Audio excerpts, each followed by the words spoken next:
you're pretty focused at the time on all the threats that are out there, and you're busy looking out and performing your job and making sure that you're in the right parameters to deliver your weapons.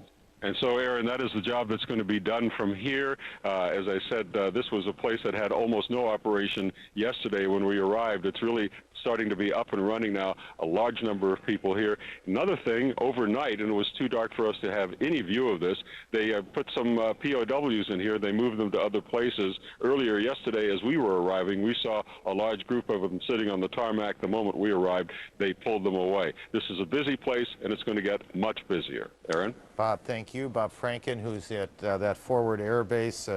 We need to check into Kuwait again, where there was a missile hit. Colonel Boyne certainly put some things on the table we want to talk with General Clark about. So we have a lot of business that's sort of hanging. We need to take a short break. First, our coverage continues in a moment. For more on the war in Iraq, log on to CNN.com. Get reports from the front lines. Huge explosions. And all the facts and features you need to track the war. Plus, sign up for breaking news alerts and be the first to know. Log on and stay informed at CNN.com.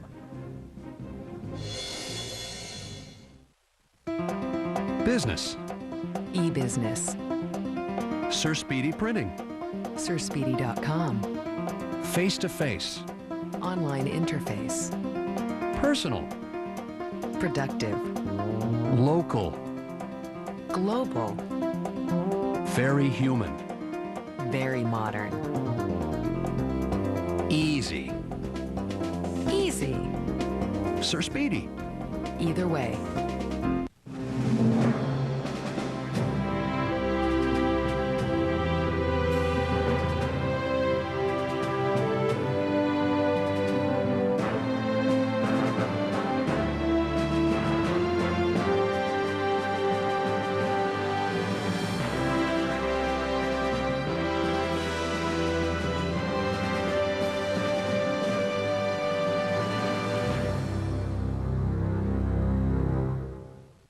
CNN puts you alongside the troops. I'll tell you about the two main things that the strike fighters are dealing with. There goes a plane taking off now. More reporters in the region to keep you informed. No one gets you closer than CNN, the most trusted name in news.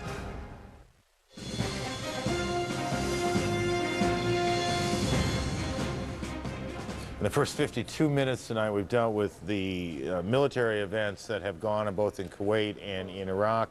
We've looked at the political side of this, the Pentagon side of this.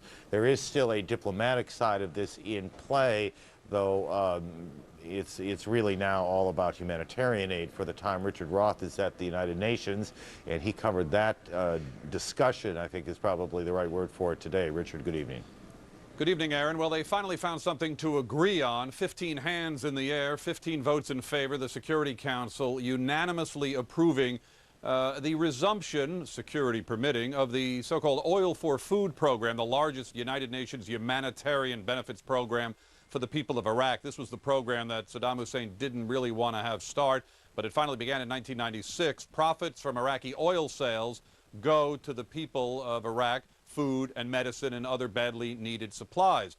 But the Secretary General suspended the program because of the war, and now they're trying to get it resumed. But of course, Iraq is not really in control of parts of the country. Previously, Baghdad handled the distribution of a lot of the food and the medicine. So now it's the, quote, occupying powers, the U.S. and Britain, who have to do it. But to get to that point, you need the United Nations Security Council to say, okay. Russia and France objected for a while. It was finally smoothed over today. Aaron. In any case, none of that can happen until it's safe for it to happen.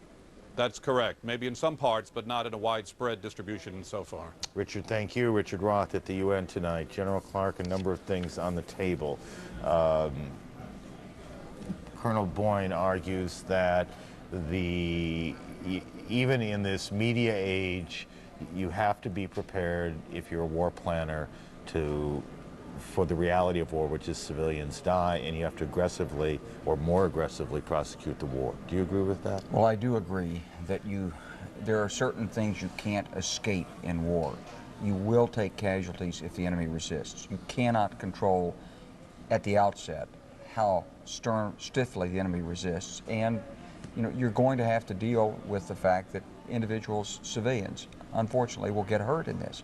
But war is different today because the media does change the conduct of warfare.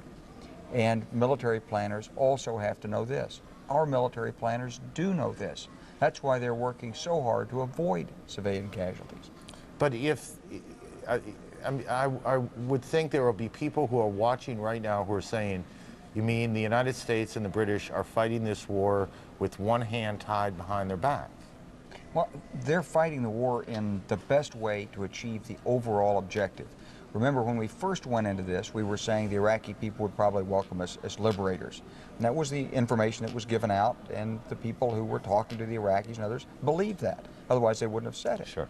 And it hasn't happened yet. Now we're saying that they would welcome us as liberators, except they're being maintained under the grip of the death squads. That could very well be true.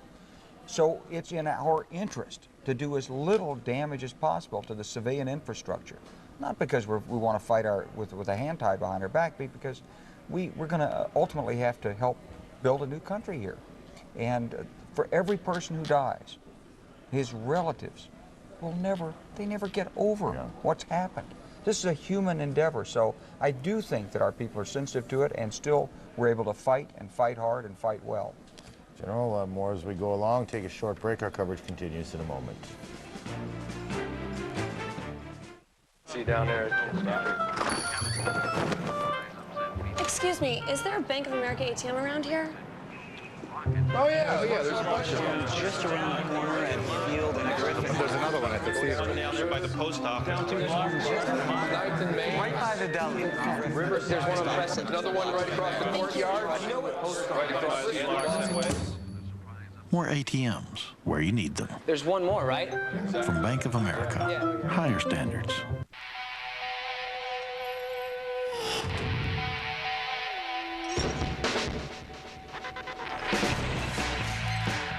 America's most popular camera series is now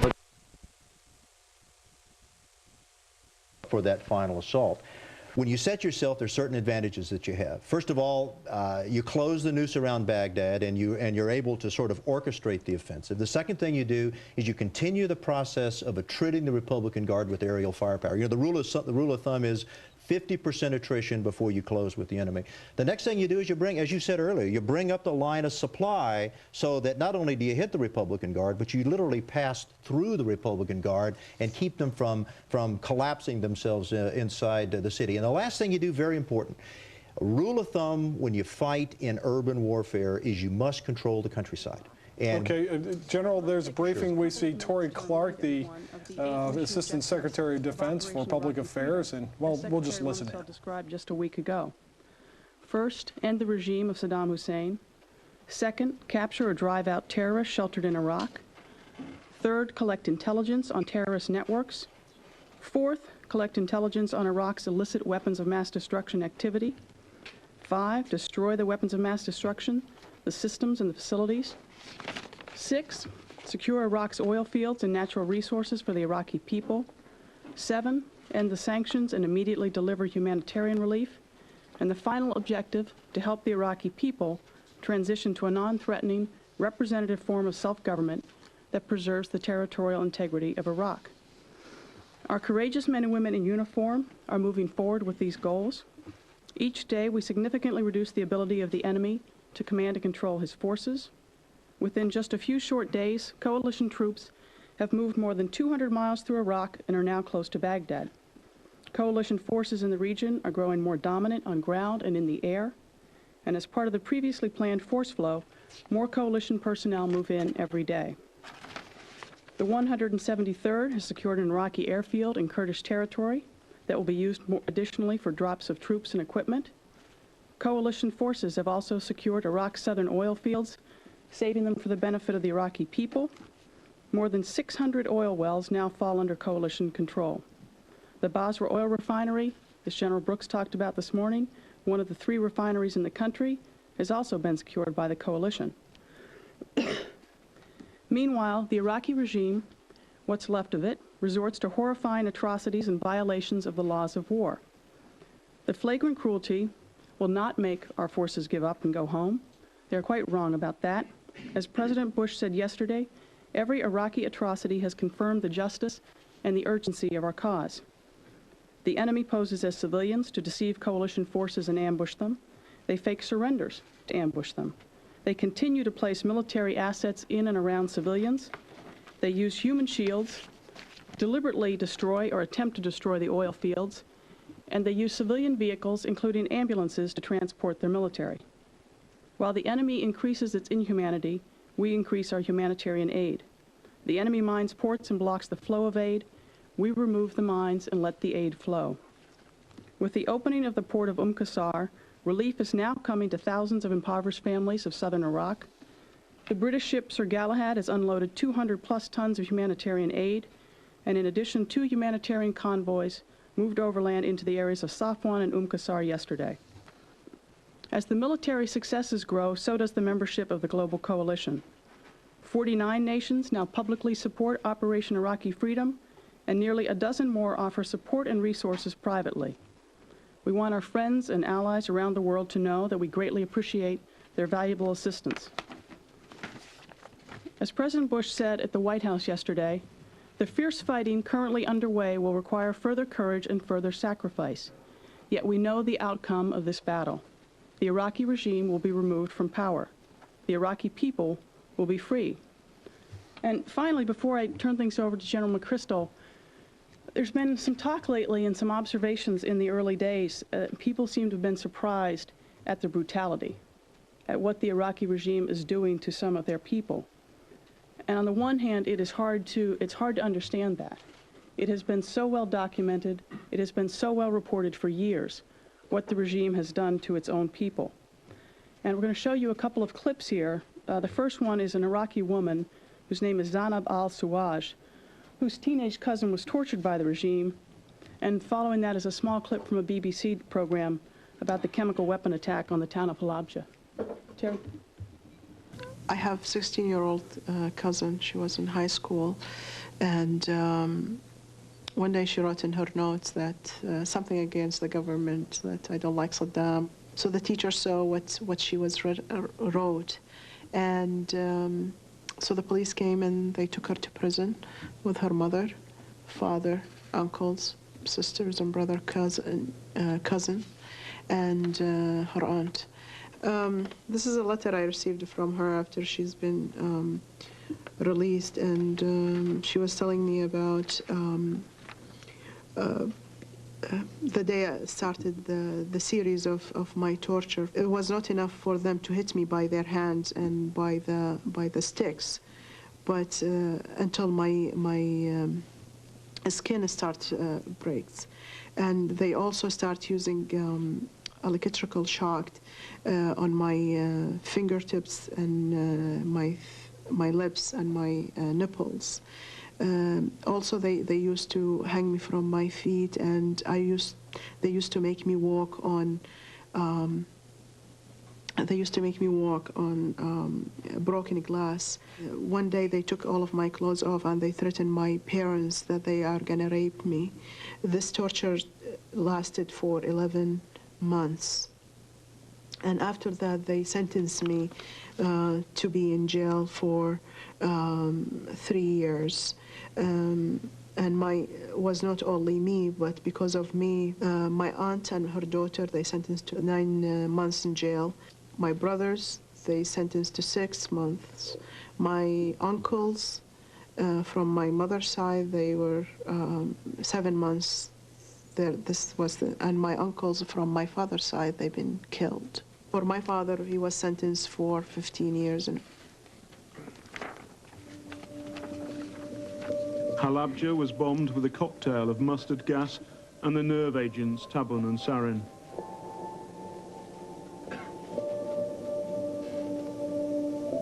On that day, up to 5,000 people were gassed, and this was not a one-off.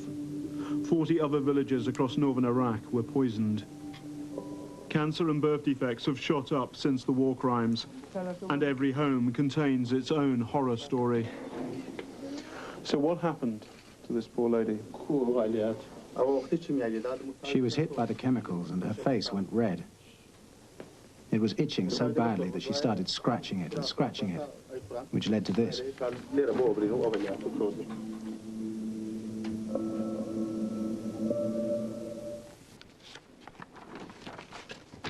So it is hard to imagine that people don't know, as I said, about the brutality of this regime.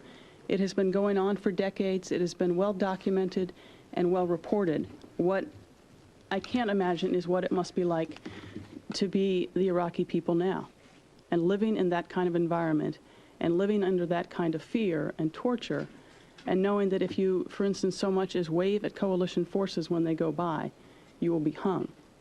So I think it is perfectly understandable why so many of these people are afraid to rise up against the regime at this time. When they are as certain as we are about the end of this regime, I'm confident they will do so. General. Thank you, Ms. Clark.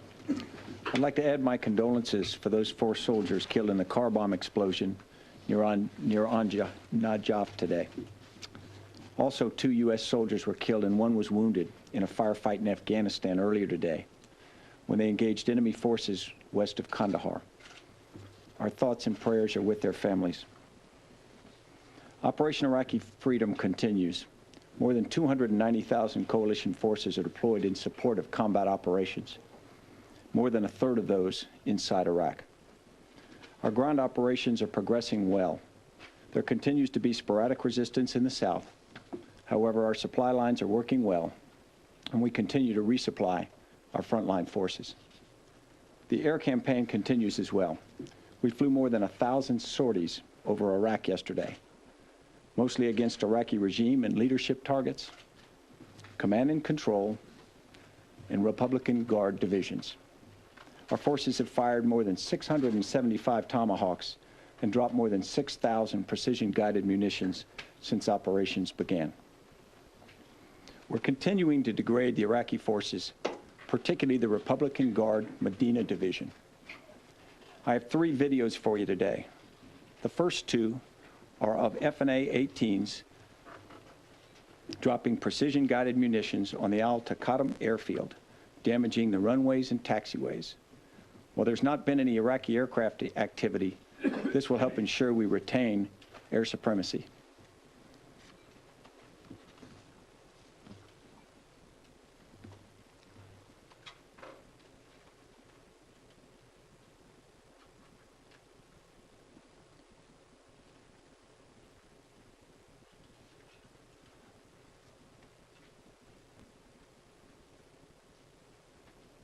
The last video is of an F-15 dropping precision-guided munitions on a leadership compound in Baghdad.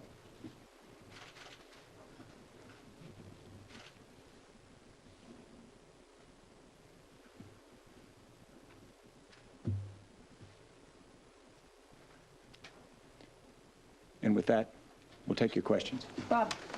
Tori, you mentioned that the flow of forces continues into Iraq.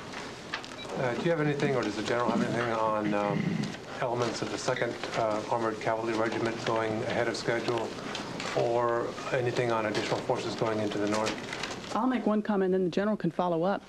The Secretary hasn't signed a deployment order for Iraq in probably close to 2 weeks, if not really 2 weeks. The forces are flowing exactly as they have been planned to flow for quite some time, the only significant difference at all being the 4th ID. The 2nd Light Armored Cavalry Regiment at Fort Polk, in fact, has been on orders. It's a Humvee-mounted cavalry element with aviation as well. There are discussions underway about potentially moving up part of its force to an earlier deployment. I'm not aware of the specific timeline at this point. Well, a portion, half of it, or most of it? Or I'm not sure exactly what the final decision will be, but it would be a portion of it. About the north, you got anything on northern Iraq?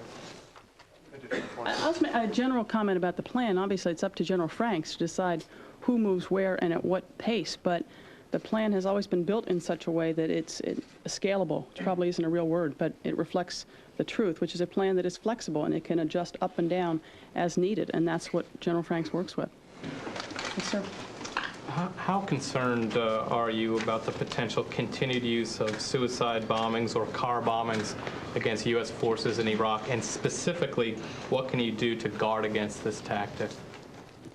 We're very concerned about it. It looks and feels like terrorism, and what it requires is units to conduct force protection activities, which they're prepared and do all the time. But clearly, when you see a tactic like this, it requires strict adherence or adjustments to your tactics, techniques, and procedures to ensure that places like checkpoints are not vulnerable. So it won't change our overall rules of engagement. It doesn't affect the operation at large, but to protect our soldiers, it clearly requires great care. Mark. Yeah, Tori, it's been said several times from the podium that the only major change in the war plan was the lack of the fourth ID from the very beginning. Why, when that change... Not the lack of. From where and at what time? Right, but the sense seemed to have been that they were to have been in Turkey when the balloon went up and were ready to go over. Instead, they were coming around and coming up through Kuwait. Was there any thought given to delaying the start of the war until the fourth ID was in Kuwait? Did anyone raise that as an issue? Not to my knowledge. Not to my knowledge. Barbara. Do you have anything new on the first marketplace bombing? We are continuing to investigate that bombing. As we said the other day, we thought there was a possibility either it could be his mistake or a mechanical error by one of our munitions or any other reason, but we don't have a hard conclusion yet. Is it correct that some new data has come in that's causing you to relook at that whole situation just to double check and make sure? Ma'am, they are continuing to collect data. That is correct, and so we are withholding a conclusion till we got it all. And what about the second? General, yesterday General Myers said that the coalition essentially has 95% air supremacy, but Baghdad and a little north is still open. That F-15 strike was in Baghdad. Is there more of a sense that the air defenses are a little degraded? Well, that's a great question. In fact, they are degraded. We claim air supremacy for most of the country except for a small part around Baghdad, but we fly effectively in Baghdad every day and night. The reason we don't claim air supremacy there is because they haven't been using all their early warning and fire control radars. They've been keeping them off to avoid them getting destroyed. So until we actually destroy them, which is hard when they don't use them and keep moving them, we respect that capability that they retain, and we don't claim air supremacy.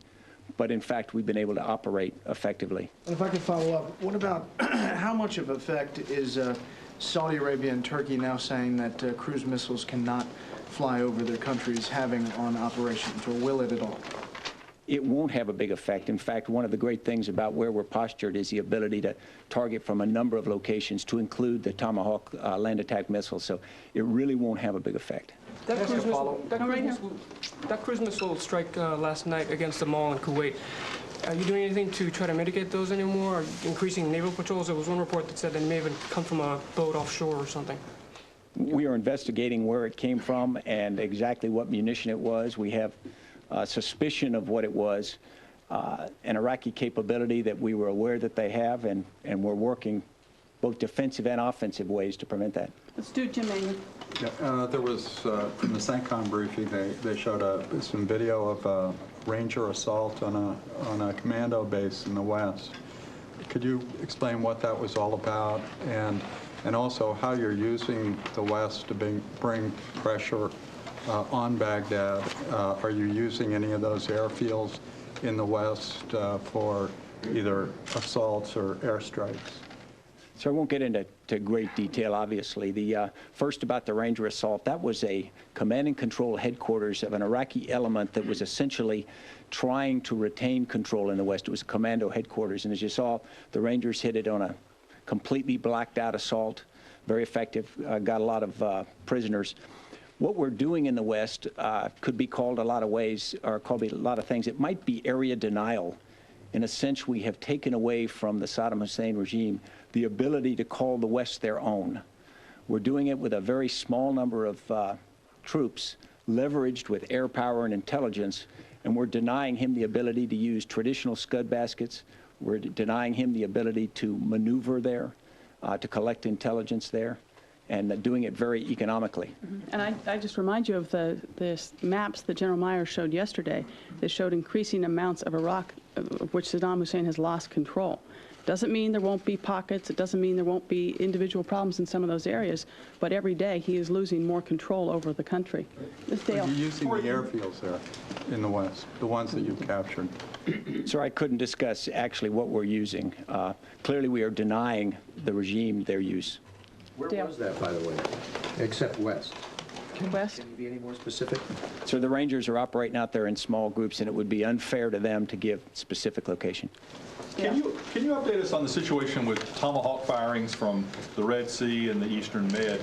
General Wynyard suggested that there were some avenues in Saudi. I wasn't clear whether we were still shooting through particular avenues in Saudi or if those firings have stopped altogether. And do we know what the problem is with these missiles? I'd go back to what's a pretty sound policy on our part, which is letting other countries describe what goes on. But we have such good support from so many different countries that we have a lot of tools at our disposal. Carl. Troy, I have a couple of questions, but one follow on the Tomahawk. The tenure of the briefing this morning on Tomahawks indicated that the problem with Saudi in the past, that some of them were malfunctioning and possibly putting the Saudis at threat. Are they malfunctioning? How many have you lost? And do you have any idea what the malfunction is? I have another question after that, please. Yes, sir. I'll give you what I know, and I think it's pretty accurate. I believe we've had a total of about 7 Tomahawks not make it to their target, i.e. some sort of mechanical malfunction. We actually have had less than a 1% failure rate, a number of Tomahawks that we've launched not make it to their target. So it's been very, very high in terms of success. And one of the things I'd stress is, like many other of our precision munitions, when a Tomahawk is launched, the warhead itself is not active until close to the target. So when these missiles ground themselves, essentially they bury themselves in the ground or break up. They don't explode. The warhead doesn't explode. And in the case of these that you lost, none of them exploded? To my knowledge, none of them exploded. The other question, I had one more. The Brits found some artillery shells that were unmarked near Basra. They said they could possibly be chemical. Have you had any feedback in the analysis on this? Have you yet found anything, weapons of mass destruction? I don't have anything on that, but I'd use the question as an opportunity to, again, manage expectations. We are fighting a war, and we're ending the regime, which is one of our primary objectives, and obviously finding and destroying the WMD is an important objective as well, but it will take time. This regime has been the best at hiding things and dispersing it in small amounts to many, many different places. So just try to manage expectations on that front. Jonathan? General, there was a strike or some kind of explosion in a market yesterday in Baghdad. We haven't heard anything from the Pentagon yet about that. Do you have any idea of what that was, or are you investigating? Sir, I do not. I heard about that just before this. I'd like to get more information and then come back. No, it's right here. To follow on specifically from that, those were very powerful video clips that you showed at the beginning of the briefing. In any sense, were they used to counteract the images that are being seen of civilian deaths and casualties, which, despite what you're saying, I mean, everyone in the Arab world and many beyond will assume were caused by coalition forces? A couple of things. We go to, as you know, we go to extraordinary lengths to avoid civilian casualties. The overarching strategy, if you will, of the entire plan is to do it as quickly as possible, but balance that against our strong desire to have as few casualties as possible. That was my decision to use those clips. I have met some of these people and I've heard their stories, and I was just struck in the last couple of days hearing some people say, well, aren't you surprised by the brutality of the Iraqi regime? You know, this is something you didn't expect. How could anyone be surprised? There is report after report, news story after news story, documentation by the human rights organizations for years about the atrocities of this regime. And it's not ad hoc stuff. It's policy. It's bureaucracy. You know, using rape as an instrument of your policy on a regular basis. So just what I try to do sometimes is when there are things like that kicking around, people seem to have a hard time understanding them. I try to make it clear. Lisa?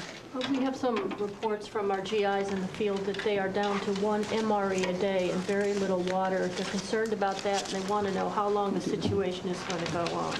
Yes, ma'am. And that's into the wider, are we having a resupply problem is really the issue. And I know that if it's Private McChrystal out there and he doesn't get all the MREs he wants, then there's a resupply problem for one person at least. When he wants it. Yeah, exactly. The big answer is no, there's not a resupply problem. The lines of communication, I've checked this, are flowing in the what we call class 1, 3, and 5, or water, food, and munitions are getting forward in the quantities they need. The thing to remember is logistics on the battlefield is like circulation in your body, and it starts from the heart, and it goes out through big arteries, and it finally has to go down essentially to every cell. And if the analogy is the Marine or the soldier in a foxhole is the cell, getting all of that to work perfectly every time when in fact you're moving your logistics, you're moving your units forward, you're doing all of the things on the battlefield is always a challenge.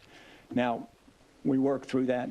You know, our troops are trained, and I think you'll find that those young people are moving on, and it'll catch up with them very quickly if in fact that's at all widespread. So in the macro sense, I think it's working very well. And I'd say two things. There is no indication that that is widespread at all. I was talking to a couple people this morning about this. There are many advantages to the embedding program. There are also some challenges. One reporter may have heard one person say, I haven't gotten my second or third MRE of the day yet. And that gets back, and it gets back very quickly. And that's on a not so serious issue, but on small and large issues, because of the volume and velocity of the reporting coming directly from the field, we all have to take a breath sometimes and say, okay, is this representative of a broader picture, or is this an individual incident? Can you answer that, Tori?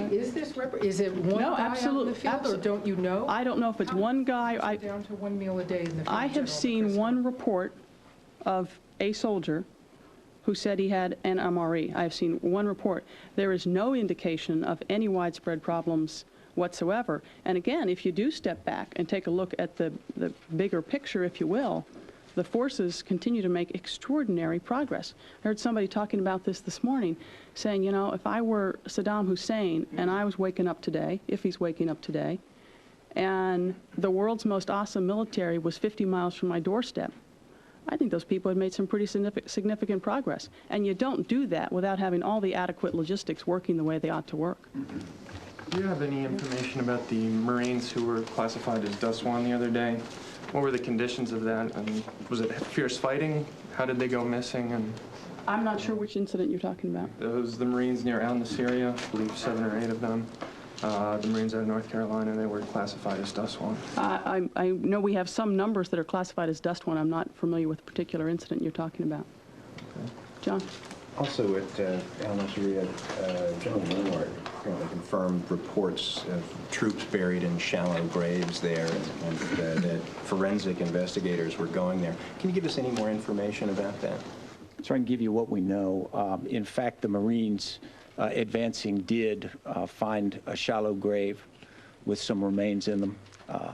We're not sure who it is at this point. We've got a mortuary affairs element that's gone up with a forensic element, and they'll be able to identify. Until we do identify, obviously we'll take great care in not notifying erroneously. Let's go back here. General, could you talk about the, yesterday General Myers mentioned that Republican Guard divisions south of Baghdad have been moving. Can you talk a little bit about any movement among the Hammurabi or the Medina divisions? I can. I can't talk about exactly where they are. What we see is what we call survivability moves, not major repositioning of a strategy on the battlefield. At least that's what it looks like. And survivability is to avoid the air power that we've been bringing against them, which has been taking them apart sort of piece by piece.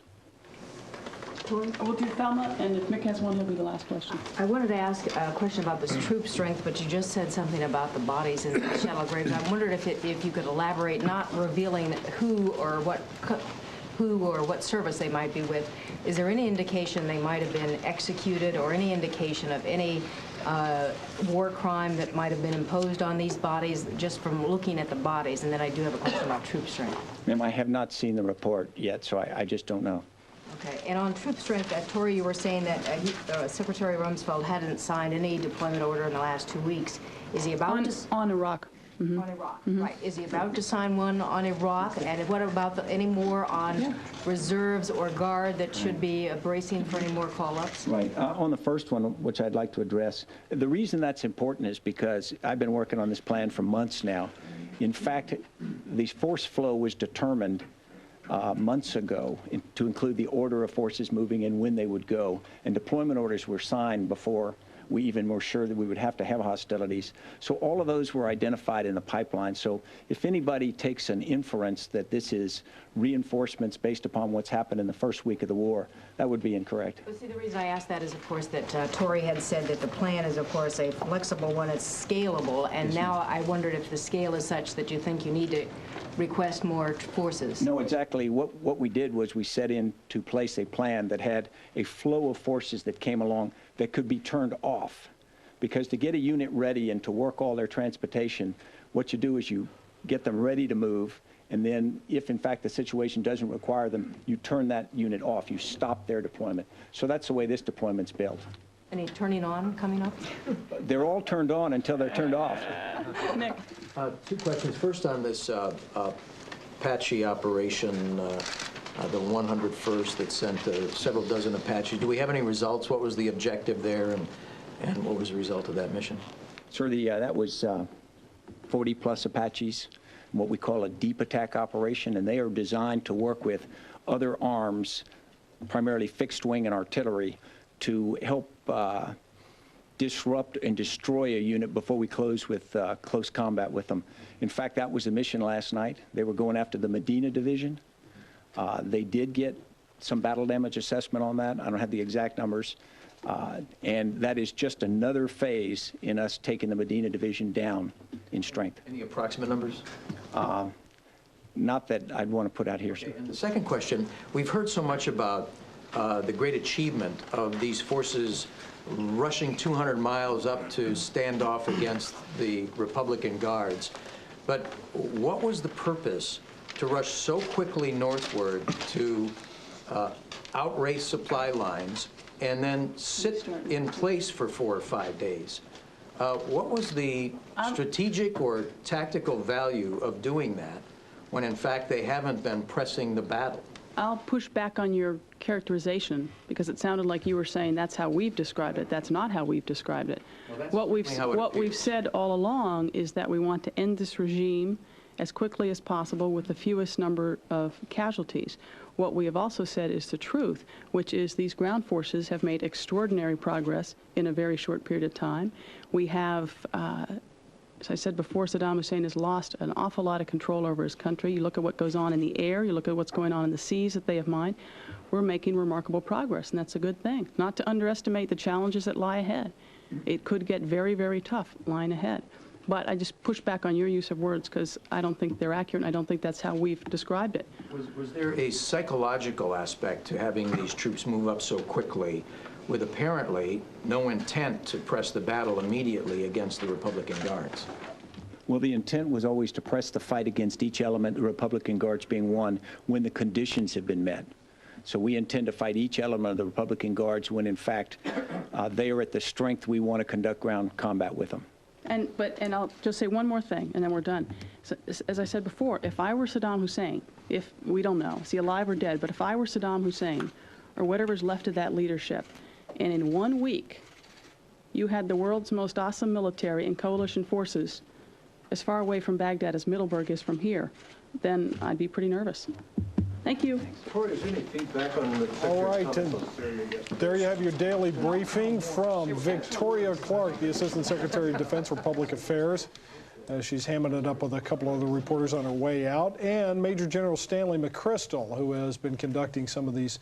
Not only target these areas and see what they hit, successfully or not, but they also work as well as they used to, and it's very likely, or at least quite possible, things go up in the air as part of the Iraqi air defense, they come back down, they explode, and when they explode, people get hurt. Major That also Garrett, happened in the first Gulf War.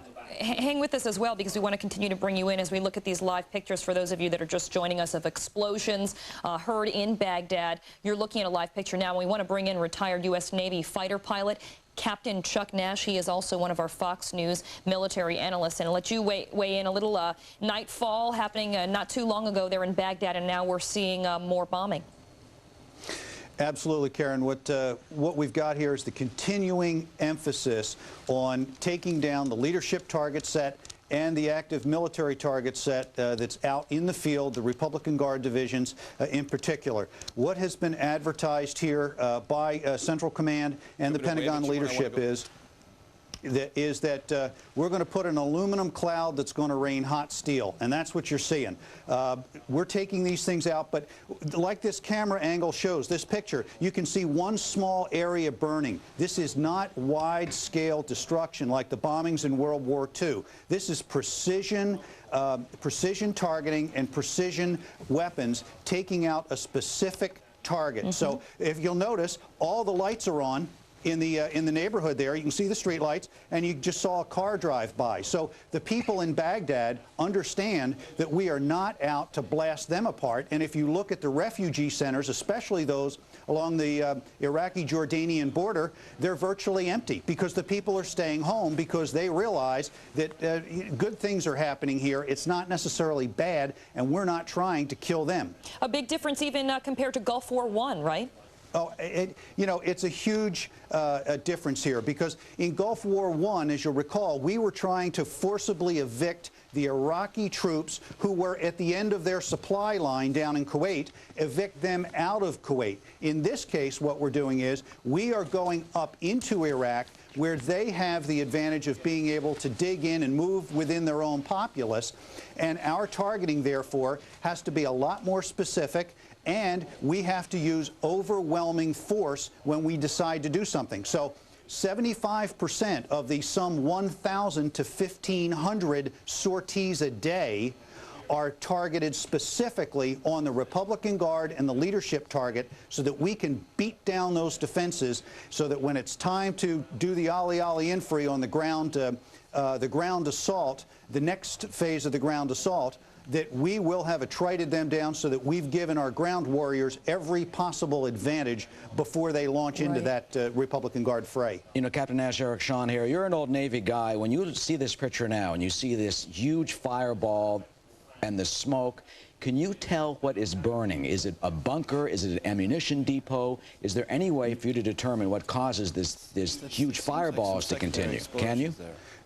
No, it's impossible to really do that, Eric. But the one thing that I do notice is, you notice how you keep getting these, it doesn't seem to be dying out. It seems to be fed. So possibly there could be some gas lines or something like that in there that's feeding this fire. It also doesn't appear to be spreading that much. That's been fairly consistent as we've been watching this over the last 10 to 15 minutes. So it could be a gas line that is ruptured, but other than that, it's very difficult to tell. And that assessment really, because of the camera angle, the darkness and everything, that's kind of dicey trying to figure that out. And when you speak about attriting or, you know, being able to wipe out some of these troops, they don't have backup, correct? I mean, when we're getting rid of some of these guys, they don't have a deep pool to go back to. Yeah, Karen, the way the Iraqi regime works is it's a pyramid. At the top of the pyramid sits Saddam Hussein. At the next level down are his loyalists. And then you get into these special security organizations. Then he's got his personal enforcers, the guys that run around in the ninja suits that are really nothing but a bunch of criminals, the Fedayeen Saddam. Then under them, you have the Special Republican Guard, then the Republican Guard, and then at the bottom of the pyramid, you've got the conscript regular army. So at the bottom, you've got the largest number of people, and each organization, as it gets closer to Saddam, is smaller, but you can control a large number of people with a smaller group if that smaller group is, in fact, itself being controlled by a smaller group. So this whole organization is held together by intimidation. Where we've seen the defections thus far are in those regular Army units out in the field when those conscripts realized that they had a choice. They could either fight and die or they could surrender, but their officers wouldn't let them. So in some cases down south, they actually huddled their officers together, shot them, and in many cases, I think we have about 4,000 to 5,000 POWs or EPWs right now. But that doesn't even discuss the number that have just dropped their stuff and left. We found a lot of abandoned military equipment in the field, which indicates that at one point there was a soldier holding that stuff. That soldier's no longer there. A lot of them went back to the villages, which is where the Fedayeen Saddam moved in under direction and is now telling them, you either got to go back to the fight or we're going to kill your family. And oh, by the way, we're taking all male children aged 12 and up, and we're going to stick a rifle in their hands, and if they don't fight, we're going to kill the family. Yeah, this is a brutally repressive regime. Yeah, they don't only shoot their own, they try to shoot the enemy. They shoot their own soldiers, their own civilians, and even put their weapons in the hands of kids as young as 10 years old. You're right. Let's bring in Sergeant Major Steve Greer, retired from the U.S. Army. Sergeant Greer, as you look at the video now and you see these secondary explosions, this continued fireball, I bet some special ops guys had to be near there. I tell you what, I hope there are any special ops guys down there. I mean, at least that they were able to target that. This stuff seems to be so strategically targeted to specific areas and specific buildings and specific command and control centers. Yeah, well, traditionally the way soft guys target things, they do it with a handheld laser. And the problem with using a handheld laser, especially in Baghdad, is there's too many buildings. Lasers work on a line of sight capability. So probably those things were targeted with traditional JDAMs or something coming out of a B-1 bomber. I doubt that there's soft guys down in and around there. I don't see a need for soft guys in there right now. All right, tell me about the JDAMs and why you think this could be from a JDAM and what it may be. Well, the JDAM works off of GPS and INS capability, so it's easy to plug in a grid coordinate of one of our targets that would be part of our target package and hit whatever target this may be. And as I look at it, you see the black plume of smoke that comes up from it.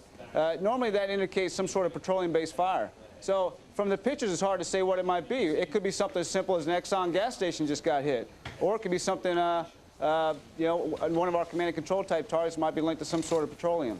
So you never know. And we talk about these slices of life, these bits and pieces that we get to see. We have a shot there looking at Baghdad where some bombing is continuing.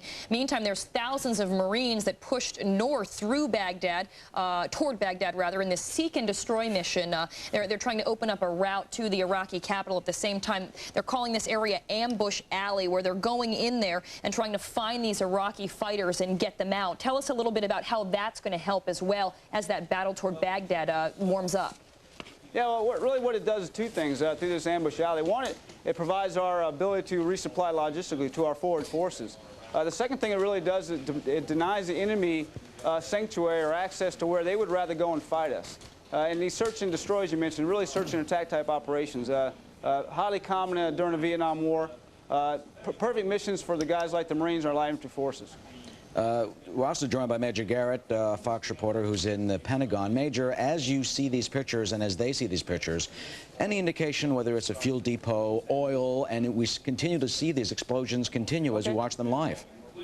No sense, Eric. And just so our audience knows, I remind them occasionally, unlike many of our military analysts, I'm a major in name only. Thanks for clarifying.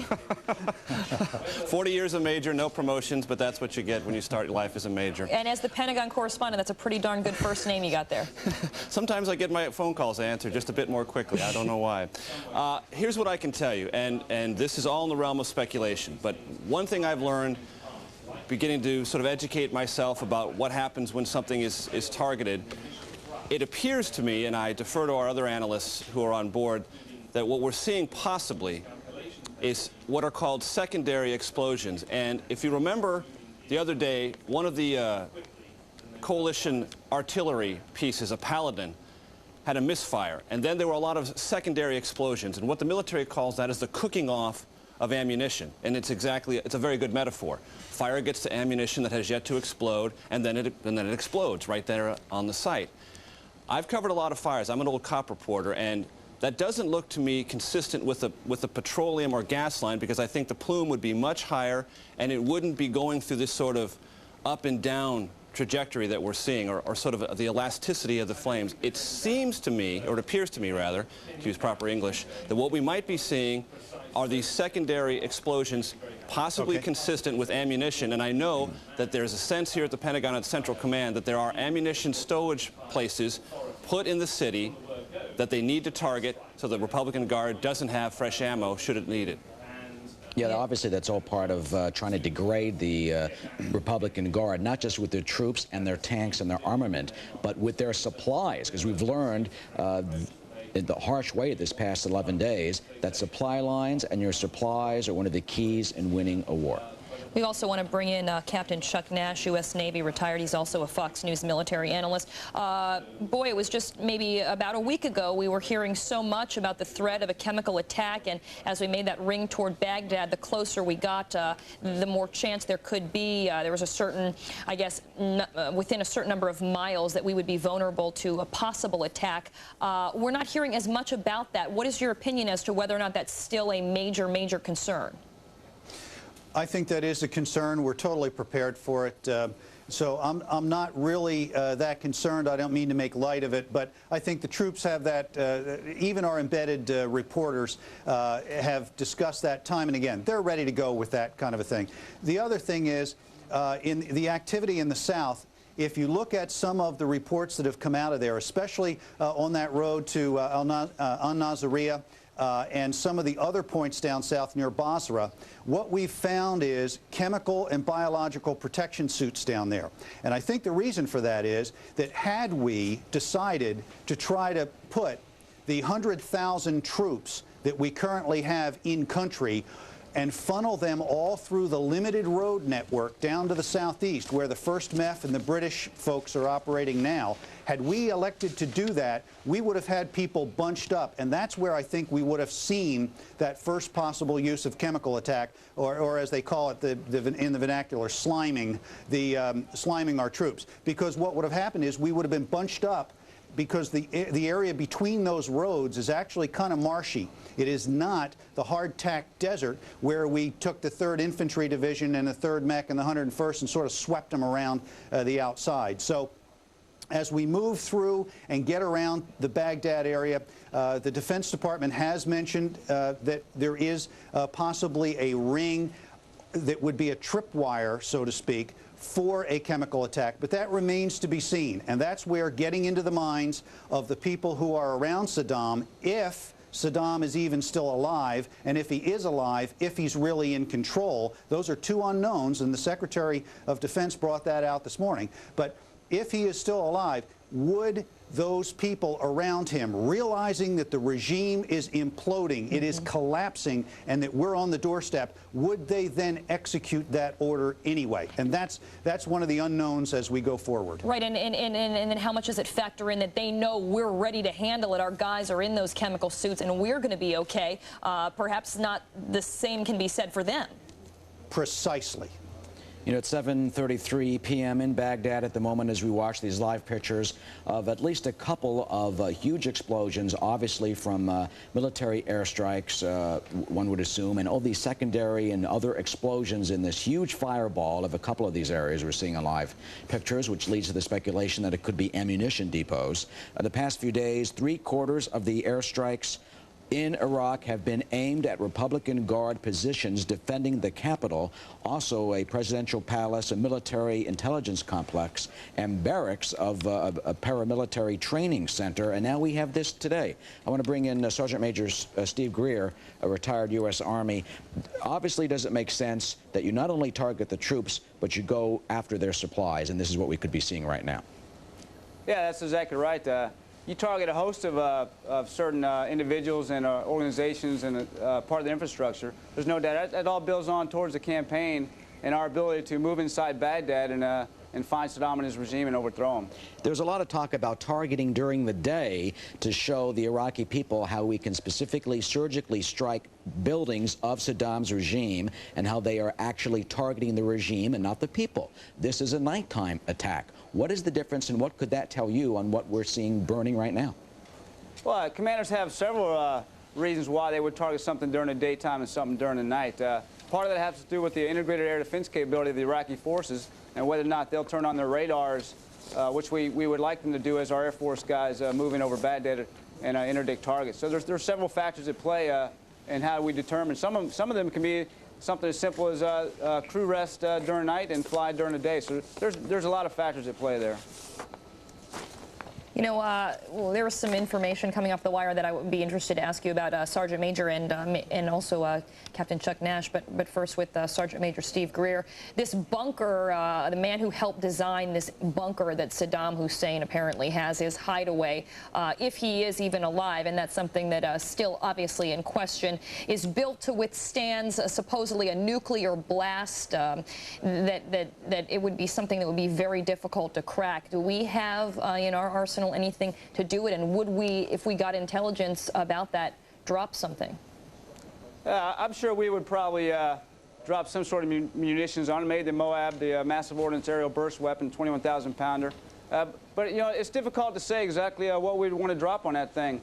You know, we might not need to drop anything on one of Saddam's bunkers. If we can pinpoint where he and his generals are currently at, then we can put the lock on the outside of that door and take over Baghdad, and that guy will sit in there, and we'll take his water away from him. We won't allow him any resupplies and no food. So he'll basically sit down in there and die out as we control his capital. You know, I think you hit a very important point there about where is Saddam. This morning on Fox News Sunday, the Defense Secretary Rumsfeld asked that question, where is he?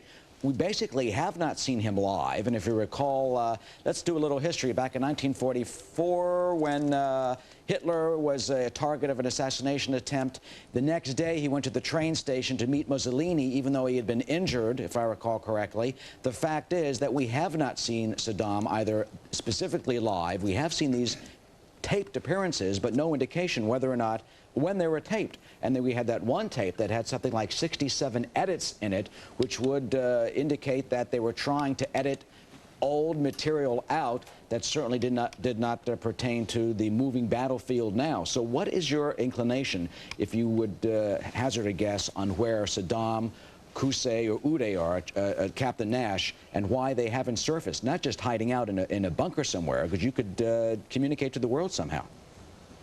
Captain Nash, for you. Yeah, Eric, I think that it's really important in a situation like this where you're trying to rally your people. If he was presentable to the public, I would think that he'd be out there with a rifle in his hands, shaking it in the air, trying to exhort his troops and his followers onward. We have not seen that. Now, that could be part of them holding an ace in the hole, hoping that we will declare him dead so that he could then walk out and make us look stupid. So I don't think anybody is about to make any wild predictions. You know, Yogi Berra said making predictions is tough, especially when they're about the future. So what we're trying to do here is we're trying to act on the military intelligence, act on what we are seeing happening, and then trying to get into the minds of that senior leadership so that we can play on them. If Saddam is alive, we'll know soon enough. Personally, I think he is either dead or was severely wounded on that first night.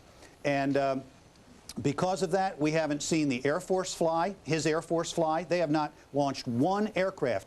Saddam maintained personal control of the Air Force. So we're seeing his henchmen come out on TV, but we have not seen either of his sons, or the only thing we've seen him is on a 67 edit tape, which is not very convincing. And he was talking about things that were well known by everyone weeks before that bombing occurred in Baghdad, where we tried to take out Saddam and his top leadership. So I'm not buying that for a second. We need to just keep acting on the intelligence that we're getting and just maintain a steady strain on this. We're going to bring in as well now Major Garrett, Major by name only, not rank. He's at the Pentagon. What's your sense as to how willing the Pentagon would be at this time to talk about whether or not Saddam Hussein is alive, or even to comment on that video we saw earlier, some surprising video of apparently Saddam's personal bodyguard standing in the background with Saddam nowhere in sight? You know, there's a saying in poker, you know, keep your cards close to your vest. And on this topic, that's exactly what the Pentagon and Central Command are doing. All they are willing to talk about, and they usually wait for a question about it, and there's a whole different way of strategically communicating. You can be aggressive and say some things from the podium and then have questions back at you, or you cannot say anything and wait for those questions to come and then have your answers. I would put how they've dealt with the whereabouts and the condition of Saddam Hussein in that distinct second category. You ask, we'll tell you what we know. And what they've said is what is factually provable. There was senior leadership in that target on that Wednesday night. They had excellent intelligence. They hit the target square on. They haven't seen Saddam Hussein or Uday or Qusay since then. Those are the facts. They also say, when we look at the battlefield, we look for coherent orders given from Central Command, meaning in Baghdad, to the troops in the field. We're not seeing it. We're also seeing on the field sort of signs of low-level terroristic anarchy, which were not expected, it's worth pointing out. Yes, they expected resistance, but they weren't expecting the Fedayeen, Saddam, and some of these other irregulars to come into the field and snipe and use these very brutal, extremely illegal warfare tactics. That is a problem, there is no doubt. But it also is suggestive to them, at least at a subtle level, that as far as the standard military approach... Strongly about Kurds not gaining control of these cities like Kirkuk and Mosul. Mm-hmm. Well, I think they're worried about two things. They're worried about the kind of retribution which would draw international public opinion, perhaps, towards any kind of atrocities that may be committed. Remember, there's a long and antagonistic relationship between Iraqi Arabs and Iraqi Kurds in the region. There's certainly been much evidence going back to Saddam Hussein gassing Kurdish villages, and also the Anfal campaign to depopulate the Kurdish areas, not just around the Iranian border, but also around the oil fields themselves. And I think many people fear that the Kurds, given their long history of animosity towards the Iraqi Arabs, will be all for entering the cities which are now under Iraqi control and perhaps taking retribution among Iraqi soldiers or even civilians who live there. And I also think that they want, if the Americans do move on a northern front, they want to make it a pretty effective attack rather than just the pinpricks which the Peshmerga are capable of doing at the moment. When the Americans do attack, if they attack on a northern front, they want it to be a sustained effort and something that will roll back the Iraqis south towards Tikrit and then on to Baghdad in a very swift manner. They don't want to get drawn into having to defend their allies in any kind of guerrilla war around the outskirts. That would divert men and resources from the main battle in the south. Chris? We just want to let people know, if you could stay with us, Tom, that what we're seeing on the other side of the screen is the result of the latest bombing in Baghdad. Coalition forces in the last now half an hour or so, again going to work. It looks as though this fire is being fed by some sort of petroleum or rocket fuel. This may be a munitions depot, a fuel depot. We aren't exactly certain, but any of those things would certainly fit into the overall war plan. Tom, what are you hearing there, if anything, about what was the subject of quite a bit of questioning at the CENTCOM briefing today, and that is this terrorist facility discovered in northern Iraq? Well, over the last few weeks, we've had action by American Special Forces and by Kurdish guerrillas, both operating against the Ansar group up here. They were supposed to have some 1,000 men in an area near the border, and I think the Americans, with that first airstrike about more than a week ago, I think, where they claimed to have killed 100 members of that group, I think the Americans are encouraging the Kurdish guerrillas to get in close there and neutralize that group. We've heard in the past that they had links with al-Qaeda. I don't think there's been any proof of that yet. We've also heard claims that they may have been working on weapons of mass destruction, sarin and some other nerve agents that they may have been able to develop with the help of al-Qaeda training manuals or even al-Qaeda instructors. But so far it's been very murky indeed. We can't really get too close to that battlefield at the moment, and the Americans are keeping us well away, and also they're encouraging their Kurdish allies to work mainly at night. I think it's an area that few people have ventured into, more or less semi-autonomous over the last few years. They've managed to establish their own kind of law and order in the area, and even the Kurds are suffering from a lack of intelligence about that. Chris? Thanks very much, Tom Aspel in northern Iraq, covering a whole variety of stories on what has become a very busy area. And again, we are watching these fires that continue to burn in Baghdad. Early this morning, Baghdad time, there were about 5 or 6 loud explosions that were heard as Allied warplanes came through. But this is the first significant scene that we have seen after dusk. It is now coming up on 8:15 p.m. Baghdad time. And we want to get the latest on the road to Baghdad, which involves fighting around Basra. Sasha Harriman of our British broadcasting partner ITN reports. One of the few American columns advancing across the desert for the first time in 5 days. This, a convoy from the U.S. Army's 3rd Infantry Division heading closer to Baghdad. Despite signs of movement towards the Iraqi capital, some U.S. troops apparently say they've been told to pause the land advance for several weeks. U.S. soldiers are said to be digging in while the aerial bombardment continues. with the outcome never in doubt, we can afford to take our time and set the conditions on the battlefield, whether that battlefield is the Republican Guard divisions now arrayed south of Baghdad, or whether those conditions are in Baghdad proper. We're going to be able to take the time we need to set the conditions. It could point to a rift at the top. The U.S. Defense Secretary Donald Rumsfeld has come under pressure after he rejected advice from Pentagon planners that substantially more troops and armor will be needed to fight the war. Meanwhile, British troops have surrounded Iraq's second city, Basra, in the south, hoping it can be taken without street-to-street fighting. The latest threat is militia dressed as civilians, and they've established checkpoints to search Iraqis coming in and out of the city. In clashes outside the city, Royal Marines captured 5 senior Iraqi officers and killed a Republican guard. Meanwhile, Iraq says it shot down 2 U.S. Apache helicopters, killing the 2-man crew of one of them. The U.S. says it has no reports of downed aircraft. U.S. troops are reinforcing after landing in Kurdish-controlled northern Iraq. Whatever the political wrangling, it seems the push is still towards Baghdad. Sasha Harriman, ITV News. It is now 46 minutes past the hour, and as the fires continue to burn in Baghdad, let's get you caught up on the latest headlines in Operation Iraqi Freedom. U.S. Special Operations soldiers have now taken control of an extensive terror camp in northeastern Iraq. The camp was home to a group called Ansar al-Islam, which is believed linked to al-Qaeda.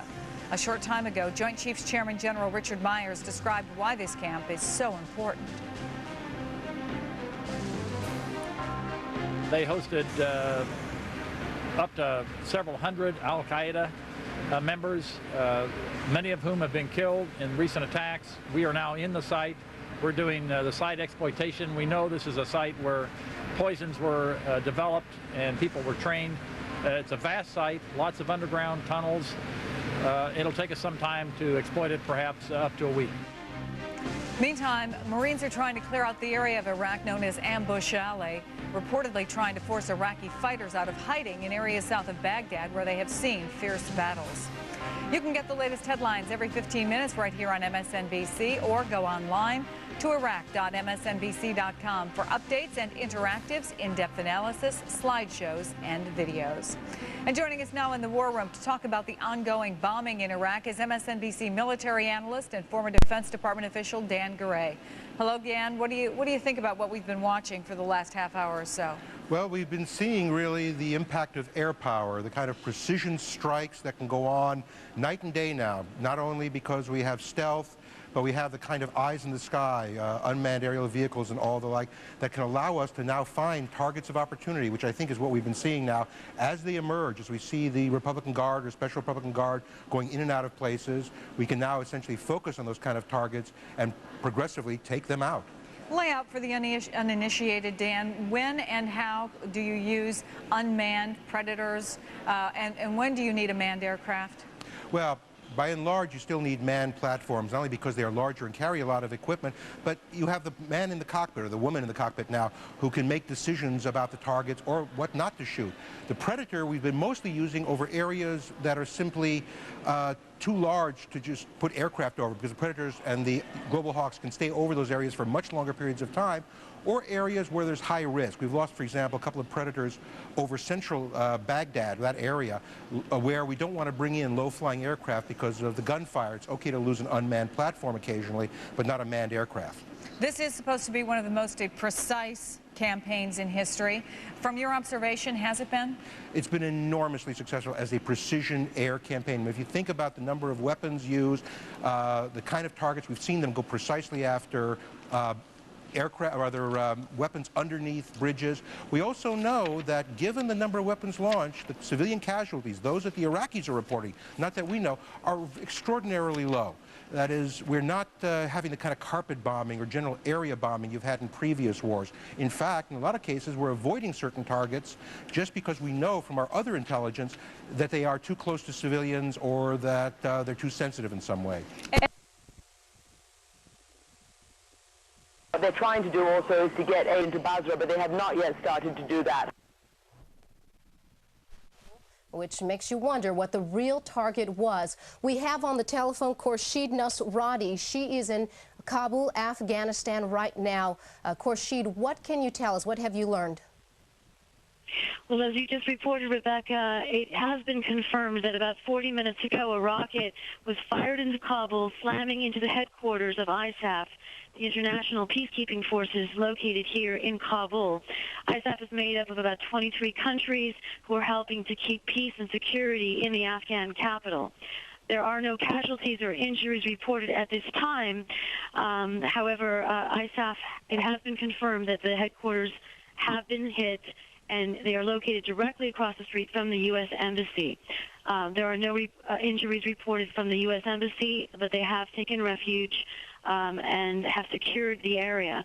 There are also unconfirmed reports that a second rocket hit in the outskirts of Kabul, and again, no casualties or injuries reported at this time. But the Afghan government has also confirmed that this is part of a wave of terror that has come in from across the border in Pakistan into Afghanistan at this time, with reports of Taliban and other terrorist elements coming into Afghanistan to try to take advantage of the situation and the war that is going on in Iraq. Okay, Khurshid Nusrati, keep us posted. We will check back with you periodically. And as for Operation Iraqi Freedom, the focus of coalition troops remains the big showdown with Saddam Hussein's Republican Guard, which vows to protect the Iraqi capital. Thousands of Marines continue their push northward in seek and destroy missions in which our troops try to provoke Iraqi fighters in order to bring them out and defeat them. The troops need to extinguish these stubborn pockets of resistance that the Pentagon has been referring to in order to advance northward and get on with the main mission of overthrowing Saddam Hussein's regime. U.S.-led coalition forces opening up a northern front with the pounding of enemy positions by giant B-52 bombers, the massive planes spotted over the northern Iraqi town of Mosul. Kurdish fighters supporting our troops there in the north. Meantime, U.S. fighter pilots continue to soften up the Iraqi defense lines around Baghdad and surrounding areas. We heard and saw these explosions in the center of the capital just a few hours ago. The air campaign will pave the way for coalition forces to move in. Hussein's Republican Guard responding with some anti-aircraft fire, though none of it hitting our troops in the air. And according to the latest reports out of Baghdad, Iraqi Republican Guard troops are said to be dug in just south of the city, ready to defend the capital and waiting for our coalition forces. Now, the Pentagon warning us that the toughest fighting still lies ahead, the battle to overtake the Iraqi capital. And that's the latest big picture look at our troops fighting in Operation Iraqi Freedom. I'm Rebecca Gomez in Fox Central. Lori, Greg. All right, Rebecca, thank you very much. News coverage of the Vietnam War had, to say the least, a dramatic impact on the American public. $4 billion to cover increased security here at home.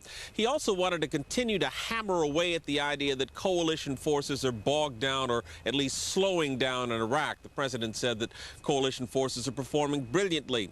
And he had some words for the people of Iraq. His aides tell him that they're afraid to welcome U.S. and British soldiers as liberators because they don't believe Saddam Hussein will lose. He has escaped so many times in the past. So the president had a promise for the people of Iraq. Saddam Hussein, he said, won't get away this time. Here in the city, where America itself gained freedom, I give this pledge to the citizens of Iraq. We are coming with a mighty force to end the reign of your oppressors. We are coming to bring you food and medicine and a better life. And we are coming, and we will not stop, we will not relent until your country is free. The president had a friendly audience, mostly Coast Guard officers and enlisted personnel. They are all members of the new Department of Homeland Security, and though some of them weren't happy with the change from the Transportation Department, they did welcome a visit from the Commander-in-Chief. He praised their service in Iraq. About 1,000 Coast Guard personnel are guarding ports and prisoners in Iraq, and he announced plans to buy 700 new Coast Guard speedboats to better protect U.S. ports and waterways. The start of the war in Iraq triggered an increased domestic security program called Operation Liberty Shield, and the new speedboats are just part of a new arsenal of technological improvements intended to deal with the increased threat of terrorism here at home. We know that they're dangerous. The dying regime in Iraq may try to bring terror to our shores. Other parts of the global terror network may view this as a moment to strike, thinking that we're distracted. They're wrong. The President spoke at the Port of Philadelphia. The nation's ports are just one of half a dozen areas singled out for increased security once the war in Iraq started. Democrats, however, say the president's budget does not contribute enough money to increasing security at the nation's ports, especially in terms of containerized cargo. Tens of thousands of containers pass through the nation's ports unchecked every day. Linda? Wendell Goler live at the North Lawn of the White House. Wendell, thank you very much. I want to show you some live pictures of Baghdad. We just got these in just to give you a sense of what's happening there. There you can see the smoke that's billowing up that our eyewitnesses have been reporting. There has been a brand new round of airstrikes on Baghdad just started at the top of the hour. So we're talking about 11 minutes ago, or just a little before the top of the hour. We're talking about 2 explosions that hit the southern outskirts of Baghdad. This is basically a new round. The last round was probably about 3 hours ago, so it's likely to continue. We'll keep reporting on it throughout the hour. Coming up, taking out targets in Iraq, 2,000 sorties today alone. That's more than any day since Operation Iraqi Freedom began. We're talking strategy next and what we're likely to see tomorrow in this war. This is the Pentagon set to roll out its so-called Showpiece Force. We're talking about the 4th Infantry Division on its way to the region, just starting to unload some of its equipment there today. We're live in Kuwait City with details on that and pictures from the front lines. Father Michael Albano from San Diego blessing soldiers from the 101st Airborne in central Iraq during Sunday Mass.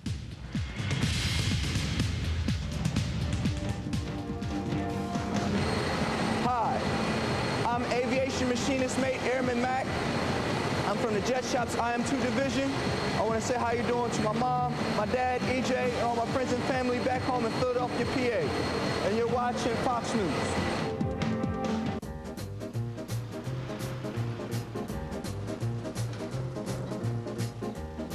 The GMC Yukon XL Denali. I blow through here, and the music goes down and round.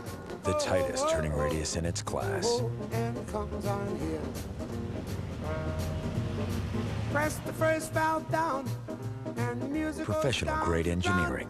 It's not more than you need, just more than you're used to. And comes on here.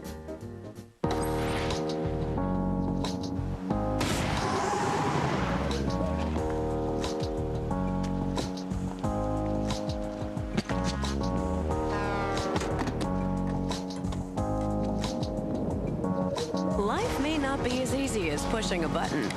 But with e-file from the IRS, your taxes can be. It's the fastest, surest way to get your taxes behind you. So ask your tax preparer or visit us on the web.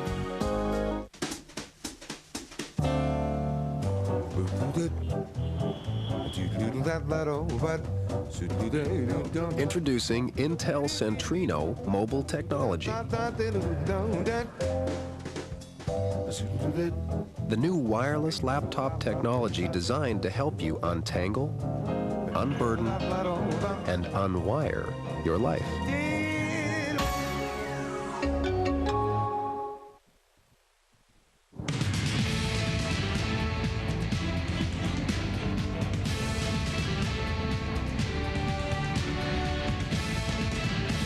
More breaking news. We're just getting this in from one of our producers who is embedded with the U.S. Navy. Let's see if we could pull up this picture that we're seeing. Producers, can you show this? Okay, this is from the USS Constellation. Our Kevin Monahan is reporting a crash has taken place either on board or near the USS Constellation. A little bit earlier, now you're looking at some fixed-wing aircraft, if I'm not mistaken. This is an EA-6B, but I'm not sure. I can't swear to that. Apparently, a helicopter was seen, and we're pulling the footage, carrying injured crew members. Once again, some sort of crash taking place on board or near the USS Constellation. We're going to chase down the details and have them for you in just a second. Meanwhile, as we mentioned before, the raids on Baghdad are on again, resuming at the top of this hour. Outside the city, more bombs as well. Saddam's Republican guards, obviously outside the city, are the primary target. We're talking with Fox News military analyst Captain Chuck Nash, U.S. Navy retired. Captain, thanks for being here. A pleasure, Linda. First, let me ask you, because frankly, it's all everybody's talking about, is this unfortunate incident in Najaf where the civilians in this truck or in this van, and as far as we can tell, the 3rd Infantry Division followed the rules of engagement. They shot a warning shot in the air when they didn't follow a hand signal to stop. Then they shot in the radiator of the car, and then when this vehicle still didn't stop, they continued going on. But the question is this the sort of, messiness of war that Americans should be prepared to just deal with? It's one of those decisions where I can guarantee you those young folks, those soldiers, are going to be second-guessing their actions for the rest of their lives, even though they have been faced day after day with warnings that taxi drivers coming up asking for help just killed 5 of their colleagues. You've got a regime that's marching women and children out in front of them during firefights. You have a group of people who hung a woman the other day for waving at American troops and shot a 9-year-old child in front of their family because the family wouldn't support them. So when you put it all in context and you put those kids out there, these young people out there, even though they've been trained, we've all been hearing from the embedded reporters about how little sleep they have, about how much tension there is. You put all this in context and you have a situation where this vehicle's approaching them. They don't want to be the next ones to die. They follow the procedures. They did exactly what they were supposed to do, and it resulted in a tragedy. I don't know any other way to describe it, Linda. No, it's one of those things that everybody's going to regret for a while, a long time. I know you have the screenwriter and you want to show us a few things. As you pull that up, I want to get your thoughts on this report from Bret Baier of the Pentagon that looks like we have at least 3 high-ranking Iraqi generals who are providing information. What kind of stuff do you think they could tell us that's useful? Oh, they could tell us a whole lot of useful stuff. Some of the things that have been happening, as a matter of fact, if we can drop into the screenwriter, we'll talk about that intel report, along with a couple other interesting pieces of intelligence that have happened over the last several days. We'll start up here in the northern part of the country. This is where Ansar al-Islam was headquartered. And one of the things that occurred almost immediately after the arrival at Bashur Air Base of the 173rd Airborne Division out of Vicenza is that our Special Operations Forces, in cooperation with the local Patriotic Union of Kurdistan faction, Mr. Talabani's people, attacked Ansar al-Islam and essentially forced them out of the country, and the top leadership fled over to Iran. Now, when they did that, speaking of intelligence, they went in and they looked at their former headquarters up there, which is around the city of Halabja. They had 18 villages in that area that they were using as their base of operations. They found the papers, identity papers, passports, computer disks, and identification of 150 different people who were operating as terrorists and being trained up there. And these folks were, the report says, Yemenis, Turks, Palestinians, Pakistanians, and Algerians. So a major bust. We'll gain a lot of intelligence out of that. Now, Bret's report that there were some folks on the other side in fairly high-ranking positions feeding information could be absolutely crucial. But this is one of those scenarios where the intelligence folks have to trust but verify and verify and verify, because there's an old conundrum, and that is, if a Roman told you that all Romans were liars, would you believe them? Yeah. Why are these people talking, and can they truly be trusted? When we use our intelligence gathering equipment, like satellites or Predator drones or our JSTARS, that measures capability. You can look out and see what the enemy has. What the human side does is it gives you their intention, and can we really be sure? We're going to have to check that closely. Captain Chuck Nash, U.S. Navy retired, thank you very much. Coming up, it's called the most high-tech division in the U.S. military. Get ready for the 4th Infantry Division on its way to the Persian Gulf. Are they key to the Battle of Baghdad? We're live in Kuwait City with details. New details also on a tragic incident. U.S. soldiers firing on a civilian vehicle in Iraq. The driver ignores orders to stop at a checkpoint.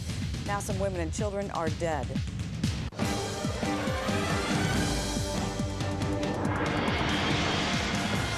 Real journalism, fair and balanced. Fox News Channel. Tomorrow, we're meeting threats and acting to prevent dangers. From countering terrorism to tightening security at our ports and borders, the President's Homeland Security mission. What's next? An in-depth look at protecting America during wartime. Tomorrow at 5, it's The Big Story. At 6, watch Special Report. At 7, it's The Fox Report. Finally, a formula that really works. Stamina RX. Stamina RX is the most potent sexual stimulant for men in the world. Gentlemen, if you're not performing to your full potential, then this is the product you've been looking for. No other sexual stimulant on the market can make you feel like this. In 30 minutes, you can be 18 again. Increase your size and make your endurance skyrocket. It's the strongest natural sexual stimulant on the market without the side effects. Stamina RX works well for people with diabetes and impotence. To order Stamina RX, call toll-free.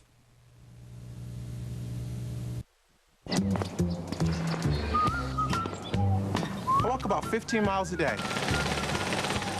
I get a lot of opportunities to help my customers. I tell them by replacing their old appliances with new Energy Star labeled appliances, they can save money, conserve energy, and get a nice rebate check. I just have to wait for the right moment to approach them. See all the available appliance rebates at PGE.com. Hi, I'm IT3 Parker from CAG ISD on board the USS Kitty Hawk. I'd like to say hi to my mom, my dad, my sister, all my family and friends. You're watching Fox News. Welcome back. What some call the most high-tech military division in the world will soon be joining our other troops on the front lines. We're talking about the 4th Infantry Division from Fort Hood, Texas. From what we understand, they are set to arrive in Kuwait just hours from now. We want to check on that with Adam Housley. He's live in Kuwait City. Adam? That's right, Linda. In fact, as the sun comes up, they come to port. You mentioned it right on target. In fact, just a few short hours from now, the 4th Infantry Division from Texas comes to shore here in Kuwait. Of course, they're the high-tech division. They're highly anticipated as they help in the war to liberate Iraq to our north. Now, the 4th expected to join their fellow soldiers in just a few days, in fact. In the meantime, their British comrades in the biggest fight thus far in the war, 600 Royal Marines taking part in Operation James, named in honor, of course, Bond, James Bond. All the operations taking on a Bond theme, we're told by the Brits. The carnage thus far, the British Army destroying 25 Iraqi tanks, 12 gun positions, and numerous armored cars. The plan to keep 3 Iraqi Army divisions out of the region. Now, not far from Basra, American Marines storming a farm that doubled as a military observation post.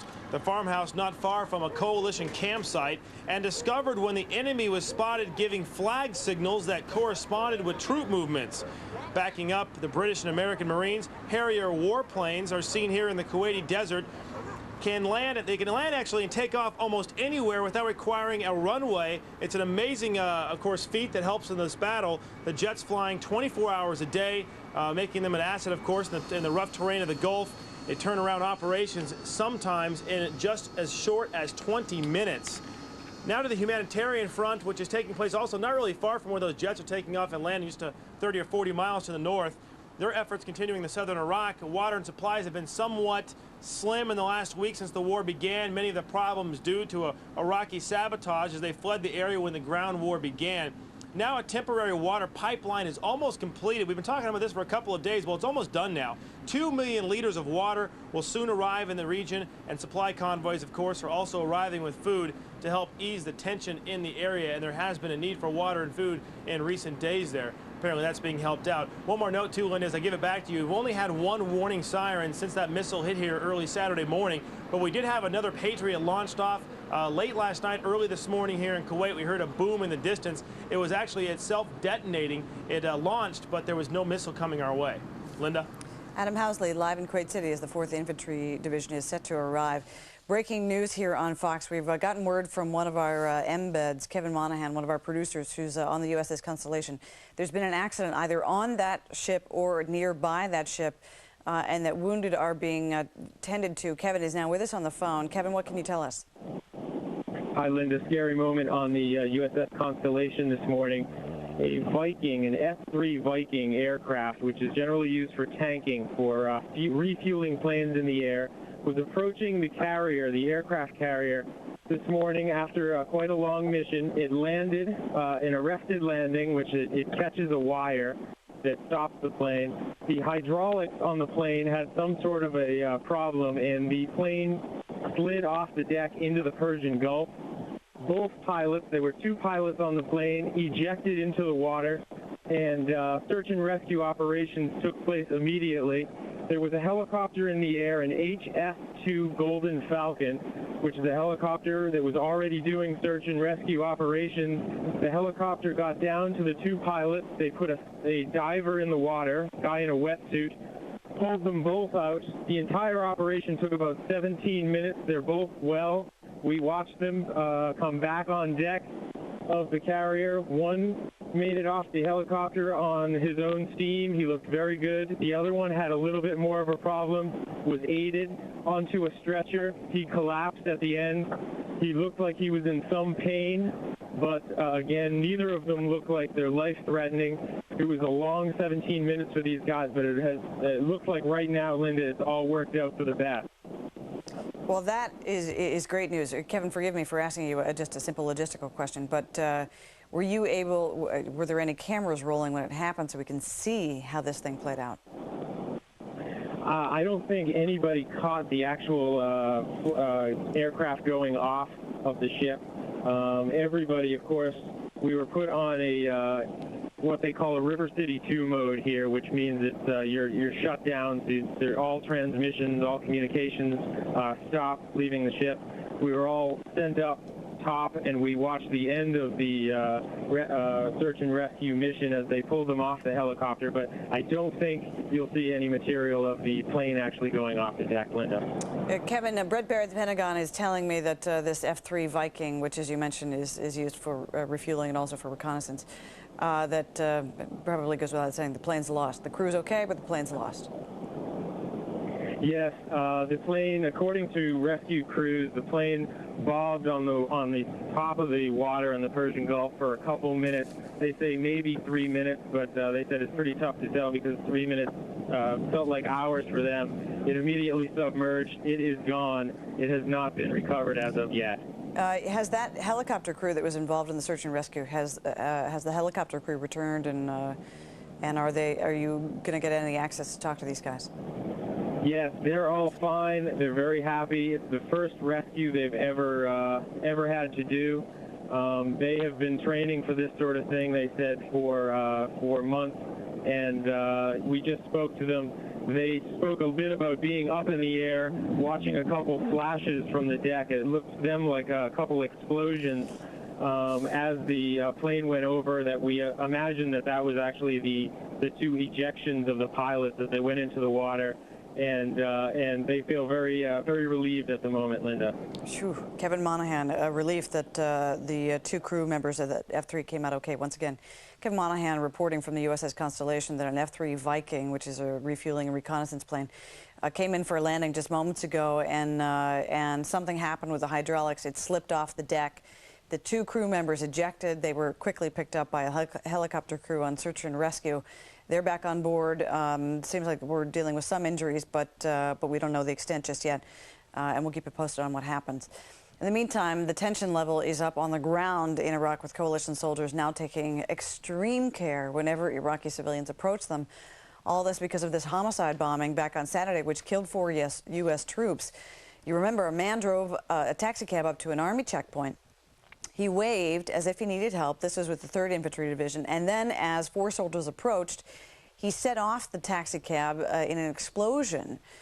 And now, of course, we have 4 Americans who are dead. And now, as part of the precautions, for one thing, for example, British paratroopers are doing airborne patrols of vehicles at checkpoints. And a little bit more now on that attack. One of those who was killed when that taxi driver, or when now we understand an Iraqi army officer pulled up in that taxi, one of those killed was Private Diego Rincon. He was only 19 years old. He's from Conyers, Georgia. He was, we understand, active in drama and cheerleading and gymnastics at his high school. His family came here to the U.S. from Colombia to taste freedom. And Private Rincon said he wanted to go to this war to avenge the attacks of 9/11. Well, now we've lost him. And tonight his brother read the last letter from Private Rincon, adding his own words of comfort to other grieving families. I want to say from the bottom of my heart, God bless our troops and those troops who have made the ultimate sacrifice. and also God bless their families, because we know the pain that they're going through. Private Rincon also told his family in the letter, quote, "Whether I make it or not, it's all part of the plan. Private Diego Rincon, rest in peace."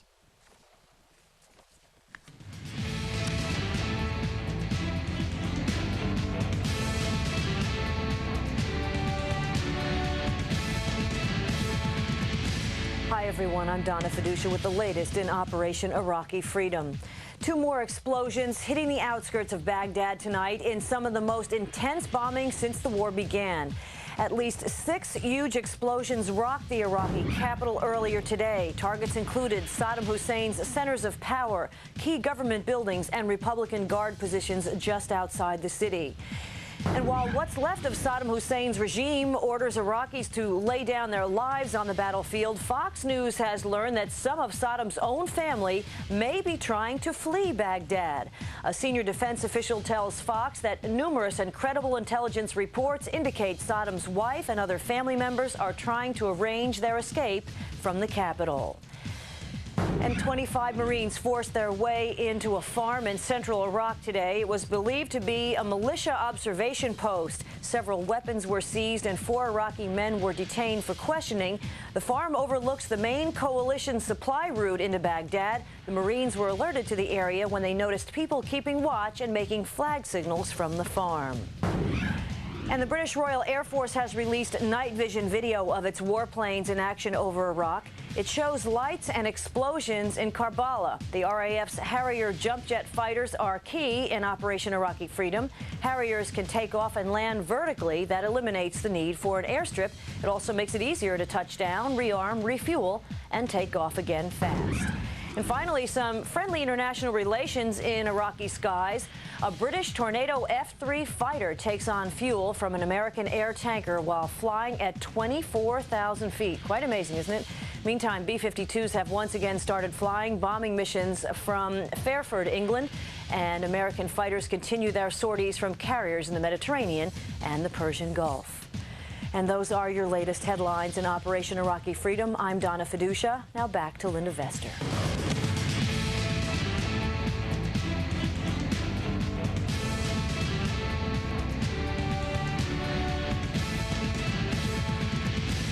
An update now on some breaking news. We just reported to you an accident on board the USS Constellation, one of the aircraft carriers involved in Operation Iraqi Freedom. Apparently, a plane that was used for refueling and reconnaissance has had an accident. It slipped off the edge of the ship, and now the crew's been rescued, but the plane is lost.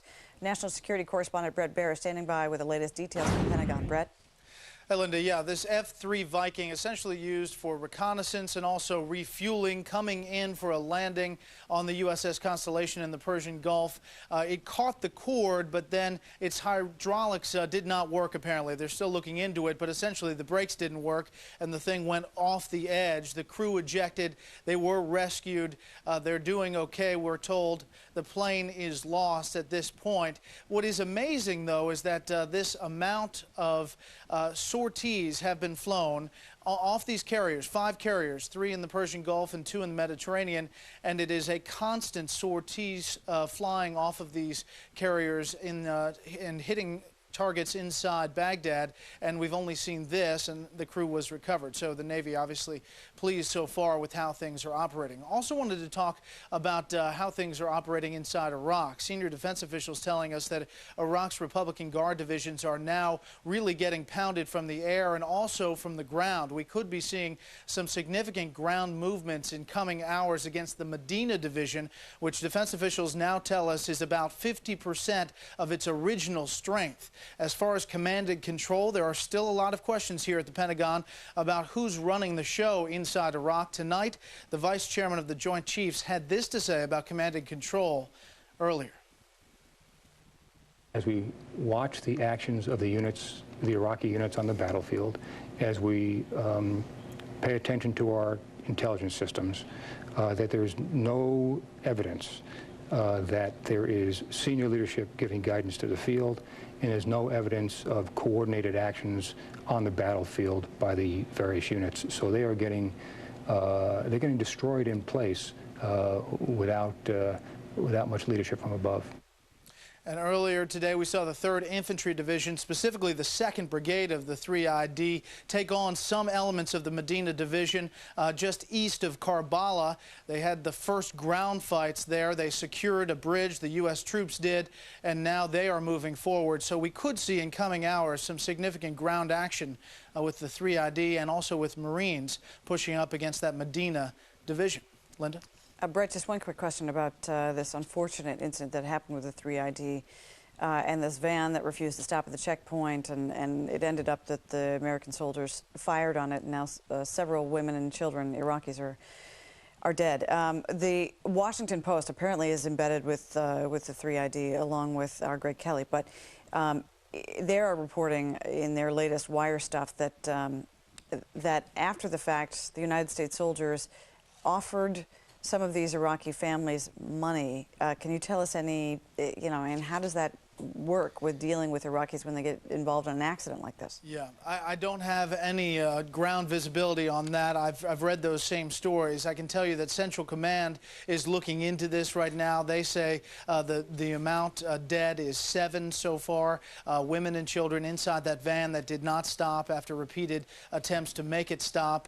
Central Command saying that those soldiers fired warning shots and then finally fired into the passenger side of that van, killing some women and children inside. The Washington Post reporting some different numbers, 10 dead, 5 of those young children, and of course, as you mentioned, that other element. Trying to get some ground visibility on that. So far, nothing from CENTCOM. Okay, one other question about what we're getting from senior defense officials about the number of senior Iraqi generals who are in custody. Conservatively, they're saying 3. Are they, can you tell yet whether they are already starting to yield important battlefield information? Yes. Central Command is saying, senior Central Command officials are saying what they are giving as far as information is, quote, very helpful so far. Now, what specifically that is, we're not getting anything on that. They're not telling us exactly what the generals are telling them, obviously, but at least 3 high-ranking generals in the Iraqi military in custody and offering information. Are they identifying whether they're Republican Guard or regular Army? Republican Guard or higher, which could be Special Republican Guard. That's good. Brett Baer, live at the Pentagon. Brett, thank you very much. We have been reporting there have been 2 new explosions in Baghdad just in the past hour. In fact, let me check the clock here. It was about 30 minutes ago exactly. There had been a 3-hour lull in the bombing over Baghdad, but now it appears to have resumed. Greg Palcott is standing by live in Amman, Jordan. Greg? Hey, Linda, that's right. We've been tracking the activity over the skies in Baghdad, and that's right. At least a couple of explosions heard in the last couple of minutes, really, in the last half hour. What we are told also is that those explosions are being heard on the outskirts of the city. Eyewitnesses are saying north and south. South would sound actually more accurate. That's where it's believed a lot of the activity, the targeting of the Republican Guard units is taking place. Planes are being heard high overhead. It is a windy day there, but if it's much like what we see here in Amman, Jordan, it's a pretty clear day too, so a good visibility day for coalition aircraft activity. But once again, explosions heard predominantly on the outskirts of the city of Baghdad just in the last half hour or so. Outskirts of Baghdad and not too far from beyond that, the coalition forces, the Army and Marines approaching within 50 to 80 miles of Baghdad and actually getting involved in some pretty fierce clashes. I'll just give you one snapshot of one scene of action, and that's around the strategic town of Najaf. The 101st Airborne joining up with members of the 3rd Infantry Division there, dueling with, in that area, it's believed predominantly Iraqi irregular units rather than Republican Guards. They're a little bit further south away from Baghdad. According to U.S. Central Command, 100 Iraqi fighters were killed in that fighting, 50 captured, 1 American killed. It involved apparently a lot of street-to-street, house-to-house fighting, trying to clear that city out, and they're trying to be a little bit careful too about not going into that city to cause even more civilian casualties. It's also a very sensitive city too. It's a holy city of the Muslim faith. Finally, here in Amman, Jordan, yesterday, just to complicate matters, we watched as 4 busloads of expat Iraqis got on board their buses and headed back towards Iraq. about 200 of them yesterday, and we've been seeing other groups going back to Iraq in the past 10 days or so, ever since hostilities started. The people are out here. The Iraqis are here in Amman in Jordan, maybe about 500,000 of them, because they don't like Saddam Hussein. They don't like life there. But apparently, many of them don't like the idea of a U.S.-led invasion either. So they say they're going over to Iraq to fight. That's the view from Amman. Back to you, Linda. Greg Palcott. Greg, thank you very much. Coming up, U.S. troops, opening fire today on a van that refused to stop at a military checkpoint. They tried to get the van to stop. It wouldn't. Now some women and children who were inside are dead. More than 3,000 precision-guided bombs have been dropped on Iraq in the past few days. The Pentagon says they're taking a toll on Saddam's top troops. Excuse me, another picture from the front. British Marines near Basra carrying a wounded Iraqi to a Humvee to wait for an ambulance. And this footage just in from the USS Constellation. This arrested landing of this F-3 reconnaissance and refueling plane. See if we can pull that up for our viewers to see. We may have to wait until after the commercial break, but we've just gotten the footage in from this arrested landing. An F-3 reconnaissance refueling plane had a tough moment on board the USS Constellation. Now the plane is in the water, the crew is safe, but the plane is lost. There's some of the footage. We'll show you more right after the break.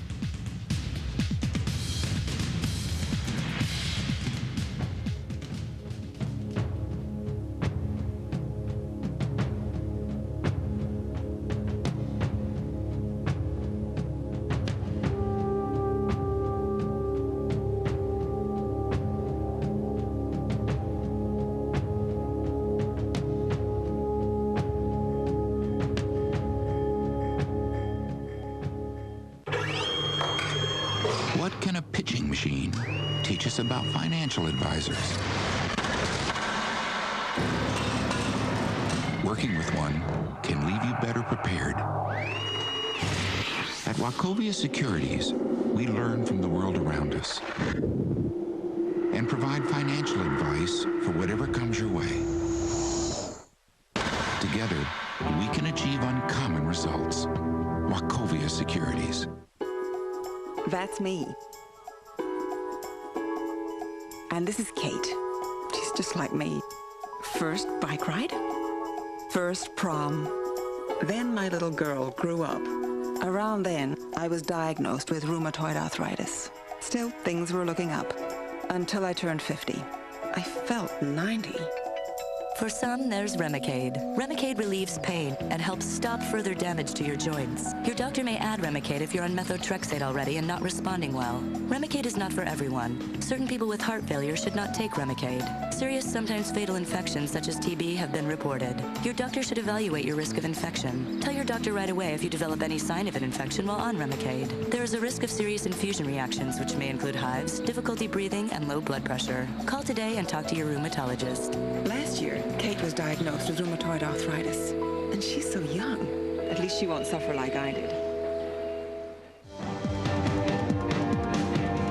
My name is Sergeant Louis Frith from Echo Battery 343, ADA, from Fort Bliss. And I'd like to say hi to all my family members, Tina, Dominic, and Natasha, Sean, and all the gang. And I just want to let you know that I'm doing great, and don't sweat the small stuff. Welcome back. In just a second, we're going to get you that footage of that incident we just reported to you. An American plane from the USS Constellation has had what we call a missed landing. It basically ended up in the drink. All right, here's the footage. This is from the USS Constellation. This happened just a short while ago, say an hour or so. This plane, an F-3 Viking, which is used for refueling and reconnaissance, came in for a landing aboard the deck here, and you can see it's raining. The conditions are not great. Something happened with the brakes. It slid off the deck and straight into the water. It was a two-man crew. There was a helicopter. Okay, this is the helicopter, I believe. And as you can see these guys walking out, it appears that that is at least one of the F-3's crew members being walked out. He apparently is well enough to just to walk off that helicopter and back onto the ship. The status of the other crew member we want to check on. But again, this helicopter was happened to be in the air, tasked for search and rescue when the plane went into the ocean. and very quickly was able to get the two-man crew out. We're told by our Kevin Monahan, who's on board that ship, that the whole operation took about 17 minutes, pretty fast. So once the F3 basically landed in the water, the pilot and co-pilot ejected immediately in the water, and then the helicopter crew picked him up. We'll get you more details on the status of the crew now that everybody is safely back on board. In the meantime, another piece of news that's getting an awful lot of coverage is what's happening to one of the reporters who was over in the Persian Gulf. NBC has fired veteran reporter Peter Arnett over some comments he made on Iraqi television. He was interviewed yesterday on state-run Iraqi TV. He said on their airwaves that the United States military war plan against Saddam Hussein was a failure in its early stages. Now, America is reappraising the battlefield, delaying the war maybe a week, and rewriting the war plan. The first war plan has failed because of Iraqi resistance. The outcry in this country about Peter Arnett's comments has been tremendous. So this morning, Peter Arnett appeared on the Today Show and offered an apology. My stupid misjudgment was to spend 15 minutes in an impromptu interview with Iraqi television. That is being received with anger, surprise, and clearly, unhappily in the United States. And for that, I'm sorry. You may remember that Peter Arnett used to work for CNN, and he was fired by them in 1998 after a documentary that he was part of in which he alleged U.S. commandos used sarin gas on defecting Americans during the Vietnam War. Well, now Reuters News Service is reporting tonight that Peter Arnett has already been hired again. He has a new job and apparently is remaining over there. He's been hired by the British tabloid, the Daily Mirror. So apparently Peter Arnett no longer working for a television network, but staying in the Persian Gulf. Back now to a tragic incident that also is getting heavy coverage. We're talking about American troops firing today on a civilian van that was heading for a U.S. military checkpoint. Here's what happened. This happened in the town of Najaf in central Iraq. As the van was approaching the checkpoint, the van's driver ignored orders to stop. U.S. Central Command is saying that our troops motioned to the driver to stop, then fired warning shots in the air, but the van kept coming. Finally, the troops fired first at the radiator, then into the passenger area, accidentally killing 7 women and children who were inside that van. Fox's Greg Kelly, who is embedded with the 3rd Infantry Division, that's the division that was involved in this incident. Greg Kelly is telling us that suicide attacks that killed 4 soldiers over the weekend, 4 members of the 3ID, well, it has everyone in that division on their guard. Not to say, however, that the soldier who did this, or the soldiers who responded, were acting inappropriately. Everybody here is a little bit more on guard after what happened the other day. Everyone is a little bit more vigilant. They're still trying to piece together exactly how this happened, but it gives you an indication of just how on edge everybody is, particularly around civilians. We're looking at them a little bit differently, a little bit more cautiously now after that incident. Fox's Greg Kelly, and now talking to Ambassador Mark Ginsburg, former U.S. ambassador to Morocco, and now Fox News foreign affairs analyst. Ambassador, thanks for being here. Good evening. You know, it's hard enough for those soldiers who were involved in that incident, and they're probably just second-guessing themselves right now. But what makes it even worse is how this may be reported on some of the Arab news outlets. I mean, we have in the past days seen some of the Arab television networks call coalition troops in Arabic invading forces, and they call suicide attacks martyrdom operations. You know, it's entirely possible that they're gonna use this one as well to sort of pander to a certain belief among some people in the Arab world. Unfortunately, you're right, Linda, because what's happening here is a focus by the Arab media, understandably so, on the Iraqi people. There's enormous distaste for Saddam Hussein, but enormous empathy in the Arab world for the Iraqi people. They recognize that the Iraqi people have been subjected to sanctions, the tyranny of Saddam. They have been deprived of basic medicine. There's been malnutrition in the country. They blame the Americans for some of the suffering Iraqi people, understandably so. The picture from the Arab street is not a pretty picture, and Arab television, after every attack on Baghdad, is running to the ruins to interview survivors and victims in the hospitals. Yeah. And, you know, Najaf, some people may not know, is going to be a particularly tricky situation because this is a city that is wholly to the Shiites, and there are certain shrines there that are really sacred. And if we get caught in some sort of fight that is around these shrines, or they're somehow destroyed or damaged, that also is going to work against us. And I imagine that, you know, the State Department or the Pentagon or both have sent word to those on the ground that they have to be extremely careful about that. The amount of vitriolic outcry from the mosques and the sermons on Friday throughout the Arab world, pointing to this being a Crusader Zionist attack, an enemy aggression against a holy land. The attack, obviously, and the confrontation and battles around Najaf. This is a very important Shiite community. There's almost no distinction in the Arab world right now between Sunni and Shiite. This has become a patriotic duty, and as you heard from reports earlier, there are thousands, perhaps, of Palestinians and Lebanese and others who, particularly after this attack, will see it as their sacred duty to defend women and children as a result of these attacks. In fact, our Fox News team in Amman, Jordan, got videotape and interviews with 3 busloads of Arab men who were, I mean, they were pretty open about they were stepping on board these buses and they were going to cross the border into Iraq, and they were there to, you know, to do, you know, whatever. They saw it as their mission. Well, now, Linda, I mean, is there any way they were going to be able to turn this tide? Well, let me just say, it's very crucial for us to recognize that clearly Saddam has used his Gestapo and SS troops to attack Americans in civilian clothing. And after the suicide bombing attack, it is perfectly understandable that our American boys are on guard against these future attacks. Look, civilian casualties are going to be a terrible tragedy, and it's important for us to be apologetic and to reach out and express empathy and not be cold-hearted about what is taking place here. We're not going to change opinions very quickly overnight.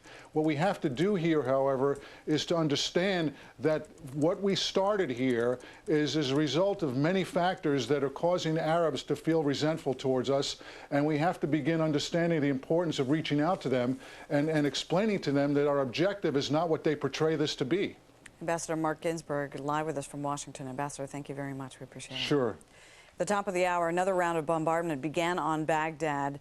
From what we understand, it continues. This is after a 3-hour lull in the action. One of the few reporters still there in that city is Sky News reporter David Chater. He works for our sister network.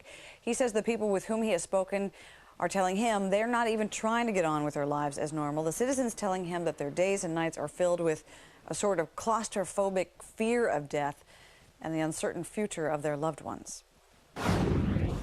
Checking in on another member of the Coalition of the Willing, Australia. Australia's foreign minister saying his country's military will stay in Iraq, but only as long as the fighting lasts. He also says he does not expect any increase in the number of Australian troops, and adds that he will urge Washington to allow the United Nations to run an interim Iraqi government when the war ends. Just as a check, Australia has 2,000 troops in the Gulf. That includes special forces and commandos. This video showing some of them in a training exercise. Now to President Bush, saying day by day, coalition forces are moving closer to Baghdad and closer to victory. Joining us now to talk about some of the latest troop movements, Fox military analyst Lieutenant Colonel Robert McGinnis, U.S. Army retired, U.S. Marine Corps retired, I believe. Bob, sorry about that. Oh, it's Army, Linda. Army, okay, I beg your pardon. It's late. So what we're seeing, one of the things that Brett Baer was reporting from the Pentagon is that now at least the Medina division of the Republican Guard, after considerable softening, a euphemism, they're now about 50% of their original strength. How important is that? Well, that's absolutely critical, Linda. We've already softened the Medina, which had about 200 T-72 tanks. We've been softening over in Al-Qut, the Baghdad division, which is a light infantry in a critical place along the Tigris.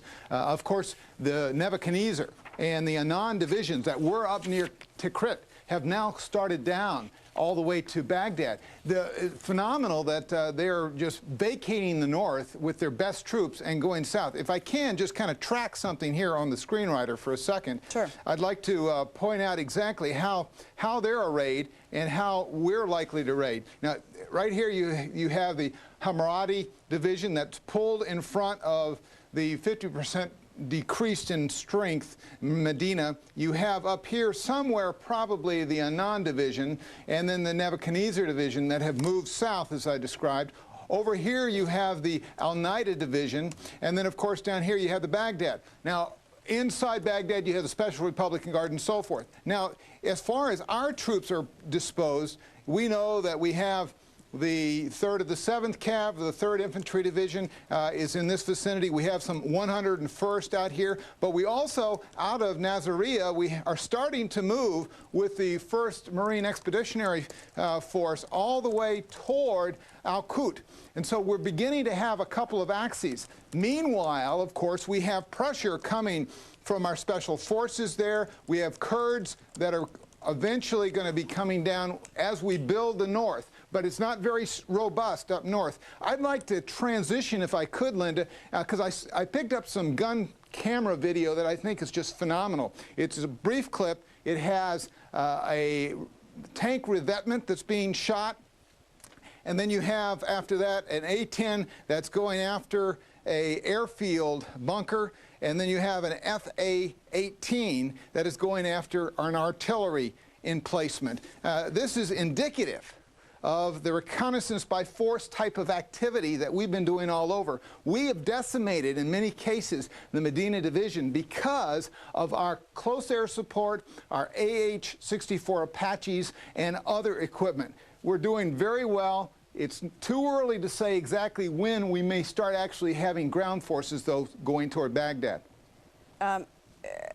Another question about the 4th Infantry Division, because Adam Housley was reporting that they're basically, with daylight, they're now starting to unload. Where do they go from here without giving away to operational security? Well, with 36 ships coming into the port over the next few days, to say, they're going to probably eventually join the battle up in here. They provide a very useful mechanism. They're the only digitized division. They have total knowledge of where the enemy and the friendlies are, and it's just a phenomenon that we've never seen on the battlefield before. But they will complement these 2 axes, and will probably end up with a 3-axis front along here going north to Baghdad. All right, Colonel Robert McGinnis, thank you very much. Sorry, we're trying to handle a bunch of things at once. We've got some breaking news. Thank you once again. Here's what we're getting in. Sorry for the choppiness, but we're just getting this from Reuters wire service. Apparently there has been a hijacking.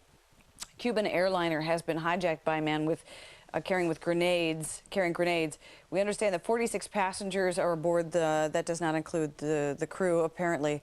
That's all that we're getting in. But there's been a hijacking of a Cuban airliner with some 46 passengers on board. The hijacker, it appears it's a lone hijacker with who is armed with grenades.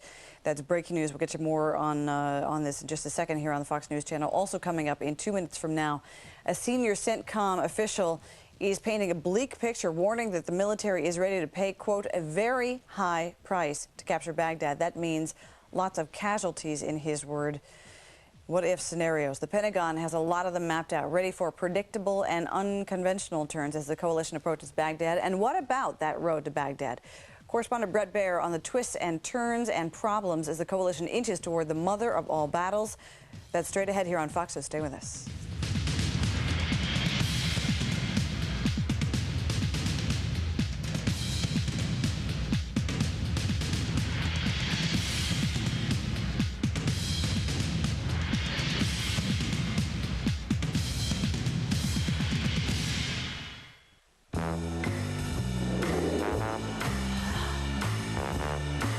$1 million smile, a string of stainless steel pearls, seats that make you feel like you're sinking into a warm leather bath, and enough room for the family purebred. It's my most decadent design yet. You lucky dog, you. My name's Harley Earl, and I've come back to build you a great car. Buick, the spirit of American style. There are some who live for caring with all they have to give. There are some who will always be there. They dare to care, they dare to cry, they dare to feel, they dare to try. There are some who have the courage to care. There are some Be a nurse. who dare to care. A message of caring from Johnson & Johnson. Tomorrow, the conflict in Iraq. Get live updates on overnight military maneuvers, plus the latest developments from our nation's capital. Fox and Friends, real journalism, fair and balanced. tomorrow. We're meeting threats and acting to prevent dangers. From countering terrorism to tightening security at our ports and borders, the President's Homeland Security mission. What's next? An in-depth look at protecting America during wartime. Tomorrow at 5, it's The Big Story. At 6, watch Special Report. At 7, it's The Fox Report.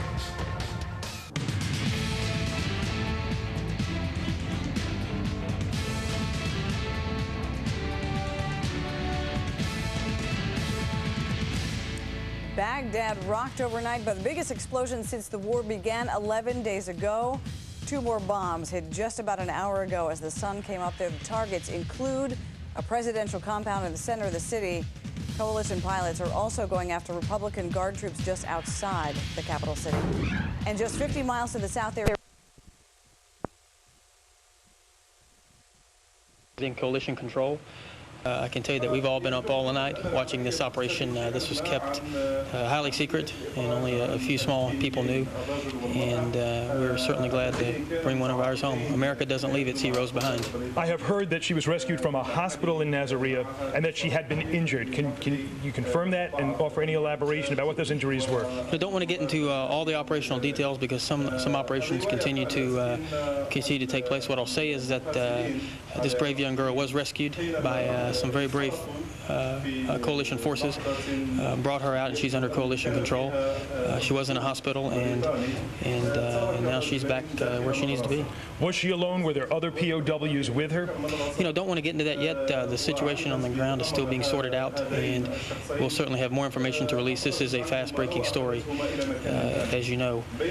We also have other POWs there who we are just as worried about. This is good news today, but we need a lot more good news. And just to be very clear on this, she was not technically a POW. She was categorized as missing. Is that not right? I believe so, yes. From the 507th Mechanized. Right. And it's the other 5 people that we've seen on Iraqi TV that are also from her unit that have had their likeness broadcast around the Arab world. And you can bet we're certainly scouring, looking, and doing everything we can for them as well.